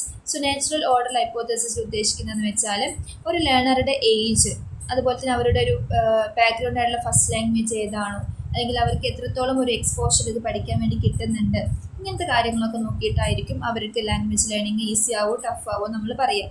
അതായത് ഇപ്പം ചെറിയ കുട്ടികൾക്ക് ലാംഗ്വേജ് ലേണിംഗ് ഭയങ്കര ഈസി ആയിരിക്കും. പക്ഷെ നമ്മളൊരു ഏജ് ആകുമ്പോഴും നമുക്ക് ആ ഒരു സ്കില്ല് അല്ലെങ്കിൽ കപ്പാസിറ്റി കുറഞ്ഞാണ് വരിക. അതുപോലെ തന്നെ നമുക്കിപ്പം നല്ലൊരു ഫസ്റ്റ് ലാംഗ്വേജ് ബാക്ക്ഗ്രൗണ്ട് ഉണ്ടെങ്കിൽ വേറൊരു ലാംഗ്വേജ് പഠിക്കാൻ ഭയങ്കര ഈസി ആയിരിക്കും. ഇപ്പോൾ നമുക്ക് നന്നായിട്ട് മലയാളം അറിയാം, മലയാളത്തിൽ നമുക്ക് അതിൻ്റെ ഗ്രാമർ കാര്യങ്ങളൊക്കെ കൃത്യമായിട്ടും അറിയെങ്കിൽ നമുക്ക് ഈസി ആയിട്ട് കമ്പയർ ചെയ്ത് നമുക്ക് വേറെ ലാംഗ്വേജ് പഠിക്കാൻ പറ്റും. ഓക്കെ, അതുപോലെ തന്നെ നമുക്കൊരു സെക്കൻഡ് ലാംഗ്വേജ് അല്ലെങ്കിൽ വീണ്ടും നമുക്ക് വേറെ ലാംഗ്വേജ് പഠിക്കാൻ പറ്റും. അപ്പോൾ നമ്മുടെ ഒരു ഫസ്റ്റ് ലാംഗ്വേജിൻ്റെ ബാക്ക്ഗ്രൗണ്ടും അതുപോലെ തന്നെ നമുക്ക് എത്രത്തോളം എക്സ്പോഷർ കിട്ടി. ഇപ്പോൾ എനിക്ക് വേറൊരു നോർത്ത് ഇന്ത്യൻ ആയിട്ട് സംസാരിക്കുക, അല്ലെങ്കിൽ ഡെയിലി ഇപ്പോൾ എൻ്റെ ഒരു ഫ്രണ്ട് നോർത്ത് ഇന്ത്യൻ ആണ്, അപ്പോൾ എനിക്ക് ഈസി ആയിട്ട് കമ്മ്യൂണിക്കേറ്റ് ചെയ്യാൻ പറ്റും, എനിക്ക് നല്ലൊരു എക്സ്പോഷർ ഉണ്ട് മറ്റ് ലാംഗ്വേജ് ആയിട്ട്. അങ്ങനെയുള്ള എനിക്ക് എന്ത് ചെയ്യാൻ പറ്റും, ഈസി ആയിട്ട് വേറെ ലാംഗ്വേജ് പഠിച്ചെടുക്കാൻ പറ്റും. അതാണ് എക്സ്പോഷർ ഓഫ് ലാംഗ്വേജ് കൊണ്ട് ഉദ്ദേശിക്കുന്നത്. അപ്പോൾ ഇതൊക്കെ എന്തുണ്ട്, ലാംഗ്വേജ് ലേണിങ്ങിന് ഒരുപാട് ഹെൽപ്പ് ചെയ്യുന്ന ഫാക്ടേഴ്സാണ്. അപ്പം ഇതൊക്കെ ഒന്ന് നിങ്ങൾ എന്ത് ചെയ്യാം, മനസ്സിലാക്കി വെക്കുക.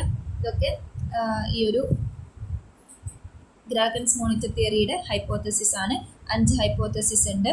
Acquisition learning hypothesis, monitor hypothesis, input hypothesis, effective filter hypothesis, natural order hypothesis. അപ്പോൾ ഇത്തരം കാര്യങ്ങൾ നിങ്ങൾ മനസ്സിലാക്കി വെക്കുക. And the last one is പിയാഷെ വ്യൂസ് ഓൺ ലാംഗ്വേജ് ലേണിംഗ്. പിയാഷെയും ഒരു ഇമ്പോർട്ടൻറ്റ് സൈക്കോളജിസ്റ്റ്, ഫിലോസഫർ ഒക്കെയാണ്. നിങ്ങൾ സൈക്കോളജിയിലും ഈ പിയാഷെയുടെ കാര്യങ്ങളൊക്കെ നിങ്ങൾ പഠിക്കൂ കേട്ടോ.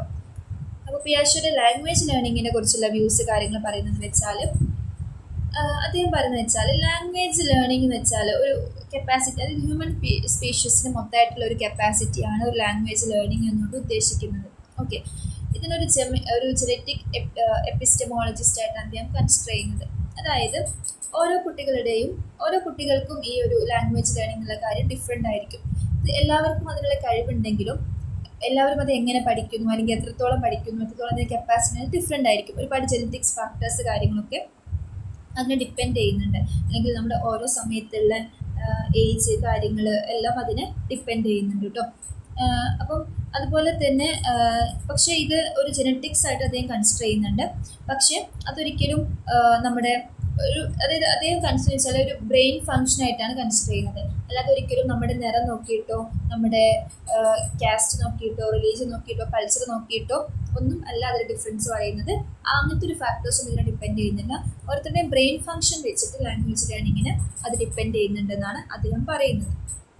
ഓക്കെ, അപ്പം അദ്ദേഹത്തിൻ്റെ ഒരുപാട് വ്യൂസ് കാര്യങ്ങളൊക്കെ നമ്മൾ പറയുന്നുണ്ട്. അപ്പോൾ നിങ്ങൾക്ക് ഈ ഒരു ഫിഗർ, ഈ ഒരു ഫ്ലോ ചാർട്ട് പോലെ വരയ്ക്കാൻ പറ്റുമെങ്കിൽ ഏറ്റവും ബെറ്ററാണ്. നിങ്ങൾ പഠിക്കുമ്പോൾ ഈ ഒരു ഫ്ലോ ചാർട്ട് പഠിക്കുക. അപ്പോൾ പിയാഷെയുടെ ഇത് വെച്ചിട്ട് കൊഗ്നിറ്റീവ് ഡെവലപ്മെൻറ്റ് സ്റ്റേജാണ് അദ്ദേഹം പറയുന്നത്. അതായത് ഒരു 2 ഇയേഴ്സ്, അതായത് ബർത്ത് ടു 2 ഇയേഴ്സ് ഓൾഡുള്ള കുട്ടിക്ക് സെൻസറി മോട്ടോർ സിസ്റ്റം ആയിരിക്കും കൂടുതലുണ്ടായിരിക്കുക. അതായത് സെൻസറി മോട്ടോർ സിസ്റ്റം കൊണ്ട് ഉദ്ദേശിച്ചാൽ ആ കുട്ടി എല്ലാം എന്ത് ചെയ്യാണ്, സെൻസ് ചെയ്തുകൊണ്ടിരിക്കുക. ആ കുട്ടിക്ക് ആകെ അറിയുന്നത് എന്തായിരിക്കും, കരയുക, ചിരിക്കുക, അങ്ങനത്തെ കാര്യങ്ങൾ മാത്രമായിരിക്കും അറിയാം അല്ലേ. അപ്പം ആ കുട്ടി എന്ത് ചെയ്യുന്നു, എല്ലാം മറ്റുള്ളവരിൽ നിന്ന് മനസ്സിലാക്കിയിട്ട് അങ്ങനെയാണ് ഓരോ കാര്യങ്ങൾ മനസ്സിലാക്കുന്നത്. നെക്സ്റ്റ് ഒരു 2 to 7 years old pre operational stage ആണ്. അതായത് ഒരു കോൺക്രീറ്റ് ഓപ്പറേഷണൽ സ്റ്റേജിന് മുന്നേ ഉള്ളതാണ് ഒരു പ്രീ ഓപ്പറേഷണൽ സ്റ്റേജ് ആണ് ഉദ്ദേശിക്കുന്നത്. ഈ സമയത്ത് എന്ത് ചെയ്യുന്നു, കുട്ടി കുറച്ചുകൂടി നല്ല രീതിയിൽ ഒബ്സർവ് ചെയ്യാൻ തുടങ്ങുന്നു. സ്വന്തമായിട്ടുള്ള സെൻറ്റൻസ് ഫോർമേഷനും കാര്യങ്ങളൊക്കെ ഈ സമയത്ത് കുട്ടി തുടങ്ങുന്നുണ്ട്. അതുപോലെ തന്നെ next one is concrete operation stage. 7 to 11 years ഓൾഡിലാണ് കോൺക്രീറ്റ് ഓപ്പറേഷൻ സ്റ്റേജ് നമ്മൾ പറയുന്നത്. Then after that formal operation, ഒരു അഡോളസെൻസ് അല്ലെങ്കിൽ അഡൽട്ട്ഹുഡ് സ്റ്റേജിനെയാണ് ഫോർമൽ ഓപ്പറേഷൻ സ്റ്റേജ് എന്ന് പറയാം. അത് നിങ്ങൾ കാറ്റഡ് ബേസിലും ഇത് ഇമ്പോർട്ടൻ്റ് ആണ് കേട്ടോ. ഈ ഒരു ഫ്ലോ ചാർട്ട് ഇമ്പോർട്ടൻ്റ് ആണ്. ഇത് ചോദിക്കാറുണ്ട്, ഇയർ ചോദിക്കാറൊക്കെ കാറ്ററ്റിലും ചോദിച്ച് കണ്ടിട്ടുണ്ട്. സോ അപ്പം അതിനത്ര ഇമ്പോർട്ടൻസ് നിങ്ങൾ പഠിക്കും.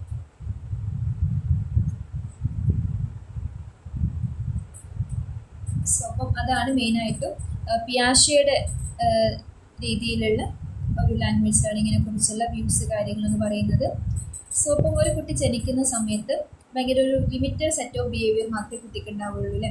അതായത് ആ കുട്ടിക്ക് കരയുക, ചിരിക്കുക, ഇങ്ങനത്തെ കാര്യങ്ങൾ മാത്രമേ അറിയുള്ളൂ. പിന്നെ ഉണ്ടാകുന്ന ബിഹേവിയേഴ്സ് ഒക്കെ എന്താണ്, കുട്ടികൾ അത് മനസ്സിലാക്കി, അല്ലെങ്കിൽ ഒബ്സർവേഷനിലൂടെയും അതുപോലെ തന്നെ ചുറ്റുപാടുള്ള കാര്യങ്ങൾ നമുക്ക് കുട്ടി മനസ്സിലാക്കിയിട്ട് വരുന്നൊരു സംഭവമാണ്. അതായത് കുട്ടി മറ്റു കാര്യങ്ങളൊക്കെ എന്ത് നല്ല രീതിയിൽ അക്കോമഡേറ്റ് ചെയ്യുന്നുണ്ട്. അപ്പോൾ മറ്റു കാര്യങ്ങൾ മനസ്സിലാക്കുന്നതിനൊക്കെയാണ് നമ്മൾ അക്കോമഡേഷൻ എന്നുള്ള ഒരു വ്യൂ കൊണ്ട് ഉദ്ദേശിക്കുന്നത്. So the last one is Vygotsky's cultural tool for language learning. Vygotsky's cultural tool for language learning വെച്ചാൽ സോഷ്യൽ ഇൻറ്ററാക്ഷനിസ്റ്റ് തിയറിയാണ് വൈഗോസ്കി പറയുന്നത്. സോ വൈഗോസ്കി എന്താ പറയുന്നത് വെച്ചാൽ ത്രൂ സോഷ്യൽ ഇൻറ്ററാക്ഷനിലൂടെയാണ് നമ്മൾ ലാംഗ്വേജ് ലേൺ ചെയ്യുക എന്നാണ് പറയുന്നത്. ഇത് ത്രൂ എക്സ്പീരിയൻസ് എന്നുള്ള ഒരു മീനിങ് തന്നെയാണ് അദ്ദേഹം ഉദ്ദേശിക്കുന്നത്. അതായത് നമ്മൾ ഡിഫറെൻറ്റ് ആളുകളായിട്ട് സംസാരിക്കുന്നു, ഡിഫറെൻറ്റ് കൾച്ചേഴ്സ് മനസ്സിലാക്കുന്നു, അപ്പോഴൊക്കെയാണ് നമ്മൾ ലാംഗ്വേജ് കൂടുതലായിട്ട് പഠിക്കാൻ പറ്റുക. അതുപോലെ തന്നെ ലാംഗ്വേജ് വെച്ചാൽ ഒരു മനുഷ്യൻ്റെ ഏറ്റവും ഗ്രേറ്റസ്റ്റ് ടൂൾ, അതായത് സോഷ്യൽ ടൂൾ എന്ന് പറഞ്ഞ പോലെ തന്നെ ഏറ്റവും ഗ്രേറ്റസ്റ്റ് ടൂളാണ് ലാംഗ്വേജ് എന്ന് പറഞ്ഞാൽ. ലാംഗ്വേജ് മെയിനായിട്ട് യൂസ് ചെയ്യുന്നത് നമ്മുടെ കമ്മ്യൂണിക്കേഷൻ പർപ്പസ് കാര്യങ്ങൾക്കൊക്കെയാണ് ലാംഗ്വേജ് മെയിനായിട്ട് യൂസ് ചെയ്യുന്നത്. ഓക്കെ, അപ്പം അദ്ദേഹത്തിൻ്റെ കൺസിഡറേഷൻ വെച്ചാൽ ലാംഗ്വേജ് ഒരു മെയിനായിട്ട് 2 റോൾസ് എന്ന് വെച്ചാൽ, ഒന്ന് നമ്മൾ എന്ത് ചെയ്യുന്നുണ്ട്, കുട്ടികൾക്ക് ഇൻഫർമേഷൻസ് കൊടുക്കാൻ വേണ്ടിയിട്ട്. അതായത് it's a main means by which adults transmit information to children.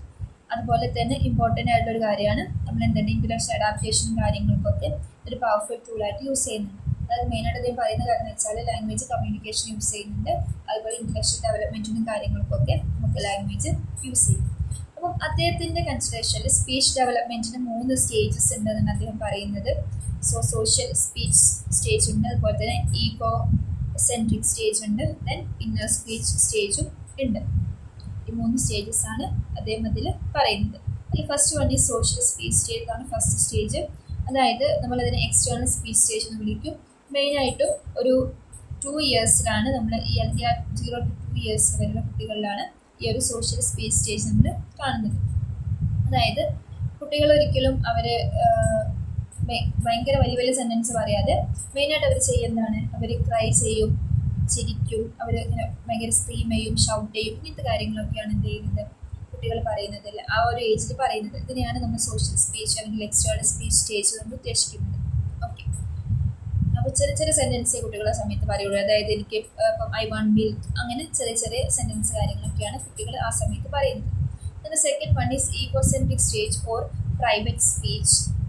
So egocentric stage എന്ന് ഉദ്ദേശിക്കുന്നത് വെച്ചാൽ 3 to 7 ഇയേഴ്സിലുള്ള കുട്ടികളിലാണ് ഈ ഒരു ഈഗോസെൻട്രിക് സ്റ്റേജ് കാണുന്നത്.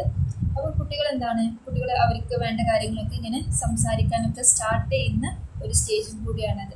അതായത് കുട്ടികൾ കുറച്ചുകൂടി ഒബ്സർവ് ചെയ്ത് അവർ സ്വന്തമായിട്ട് സെൻറ്റൻസ് ഫോം ചെയ്തിട്ടൊക്കെ ചെയ്യാൻ തുടങ്ങുന്ന ഒരു സ്റ്റേജാണ് ഈ ഒരു ഈഗോസെൻട്രിക് സ്പീച്ച് സ്റ്റേജ് കൊണ്ട് നമുക്ക് ഉദ്ദേശിക്കുന്നത്. The next one is inner speech stage ആണ്. ഇന്നർ സ്പീച്ച് സ്റ്റേജ് എന്ന് വെച്ചാൽ നമുക്കൊരു സ്പീച്ച് ഡെവലപ്മെൻറ്റിൻ്റെ ഫൈനൽ സ്റ്റേജ് ആയിട്ട് നമുക്കിതിനെ കൺസിഡർ ചെയ്യാം. അപ്പം ഇതെന്താണ്, കുട്ടികൾ ഒരുപാട് കാര്യങ്ങൾ കുട്ടികൾ മനസ്സിലാക്കുന്നു, അവരതിനെ തിങ്ക് ചെയ്യുന്നു, അവരതിൽ ഒരുപാട് ക്രിയേറ്റീവായിട്ട് തിങ്ക് ചെയ്യുന്നു, അതിനെ ഒബ്സർവ് ചെയ്ത് മനസ്സിലാക്കുന്നു. ഇതൊക്കെയാണ് നമ്മൾ ഇന്നർ സ്പീച്ച് സ്റ്റേജ് കൊണ്ട് ഉദ്ദേശിക്കുന്നത്. കുട്ടികളോട് തന്നെ സംസാരിക്കുക, ഒരു സൗണ്ട് സ്പീച്ച് നമുക്കിതിനെ കൺസിഡർ ചെയ്ത് കുട്ടികൾ കുറച്ച് കാര്യങ്ങൾ മനസ്സിലാക്കുന്നതിനെയാണ് ഇന്നർ സ്പീച്ച് സ്റ്റേജ് കൊണ്ട് ഉദ്ദേശിക്കുന്നത് കേട്ടോ. അപ്പം ഇവിടെ എന്താണ്, നമ്മൾ ഒരു ഭയങ്കര വലിയൊരു കുട്ടികളിലോ അല്ലെങ്കിൽ അഡൽട്സിലൊക്കെയാണ് ഒരു ഇന്നർ സ്പീച്ച് സ്റ്റേജ് കാണുന്നത്. അവരോട് സംസാരിക്കുന്ന ഒരു പ്രൈവറ്റ് സ്പീച്ച് കാര്യങ്ങളൊക്കെ നമുക്ക് ഇതിൽ കാണാൻ പറ്റും. ഓക്കെ, അപ്പോൾ പ്രൈവറ്റ് സ്പീച്ച് എന്താണ് ഇന്നർ സ്പീച്ചിനോട്ട് സിമിലർ ആണ്. അതായത് അവരുടെ ഒരു വേൾഡിൽ അല്ലെങ്കിൽ ഇപ്പോൾ ഒരു കാര്യം ഞാൻ പറഞ്ഞു കൊടുക്കുമ്പോൾ അവർ സ്വയം അതിനെക്കുറിച്ച് തിങ്ക് ചെയ്യുക. അപ്പോൾ അത് അത്രയും ഒരു ബ്രെയിൻ ഡെവലപ്മെൻറ്റ് നടന്നാൽ മാത്രമേ അത് നടക്കുകയുള്ളൂ. സോ അതൊക്കെയാണ് നമുക്ക് വൈഗോസ്കിയുടെ ഈ തിയറീസിൽ പഠിക്കാനുള്ളത്. So that's all about the chapter. അപ്പോൾ നമുക്ക് ഈ ചാപ്റ്ററിൽ ഇത്രയേ ഉള്ളൂ പഠിക്കാൻ വേണ്ടിയിട്ട്. സോ മെയിനായിട്ടുള്ള കുറേ ഫിലോസഫേഴ്സ് തിയറീസ് ആണ് പറയാനുള്ളത്. അപ്പം ഇതിൽ ഏതൊക്കെയാണ് ഇമ്പോർട്ടൻറ്റ് എന്ന് ഞാൻ പറഞ്ഞു തരാം. അപ്പം നിങ്ങൾ പഠിക്കുന്ന സമയത്ത് അത് കുറച്ചുകൂടി ഫോക്കസ് ചെയ്തിട്ട് പഠിക്കാൻ ശ്രദ്ധിക്കുക. പ്ലാറ്റോയുടെ തിയറി ഇമ്പോർട്ടൻ്റ് ആണ്. സോ അതുപോലെ തന്നെ ലോക്കീസ് തിയറി ഇമ്പോർട്ടൻ്റ് ആണ്. ദെൻ സ്കിന്നേഴ്സ്, പിയാഷെ, അതുപോലെ തന്നെ ക്രാഗൻസ് മോണിറ്റർ തിയറി, ഈ കാര്യങ്ങളൊക്കെ എന്ത് ചെയ്യുന്നുണ്ട്. അതുപോലെ ചോംസ്കീസ് തിയറി ഒക്കെ ഇമ്പോർട്ടൻ്റ് ആണ്. സോ അപ്പോൾ കാര്യങ്ങൾ നിങ്ങൾ എന്ത് ചെയ്യാം, മനസ്സിലാക്കി പഠിക്കാം. പിന്നെ നിങ്ങൾ പഠിക്കുന്ന സമയത്ത് നിങ്ങൾക്ക് ഏതെങ്കിലും ഒരു തിയറി വേണമെങ്കിൽ നിങ്ങൾക്ക് വിട്ടിട്ട് പഠിക്കാം. ഓക്കെ, അതായത് ഇപ്പോൾ നമ്മൾ ഓൾറെഡി പറഞ്ഞിട്ടുണ്ട്, നിങ്ങൾക്ക് എക്സാമിന് എസ്സേക്ക് വരുമ്പോൾ ഓപ്ഷൻസ് ഉണ്ടായിരിക്കും. അപ്പോൾ 5 മാർക്സിൽ നിങ്ങൾക്ക് ചൂസ് ചെയ്യാൻ പറ്റും. അത് നിങ്ങൾക്ക് ഏതെങ്കിലും ഒരു തിയറി വിട്ടാലും പ്രശ്നമില്ല, എന്തായാലും മറ്റൊരു ഓപ്ഷൻ വരുമല്ലോ. അപ്പോൾ നിങ്ങൾക്ക് ഒരു തിയറി നിങ്ങൾക്ക് വിട്ട് വേണമെങ്കിലും പഠിക്കാം. നിങ്ങൾക്ക് അതായത് മെയിനായിട്ടുള്ള തിയറീസ് വിടരുത് എന്നാണ് എൻ്റെ ഒരു അഭിപ്രായം. അത് എന്തായാലും വരും. സോ അപ്പം അങ്ങനെ നോക്കാം കേട്ടോ. So that's about the chapter.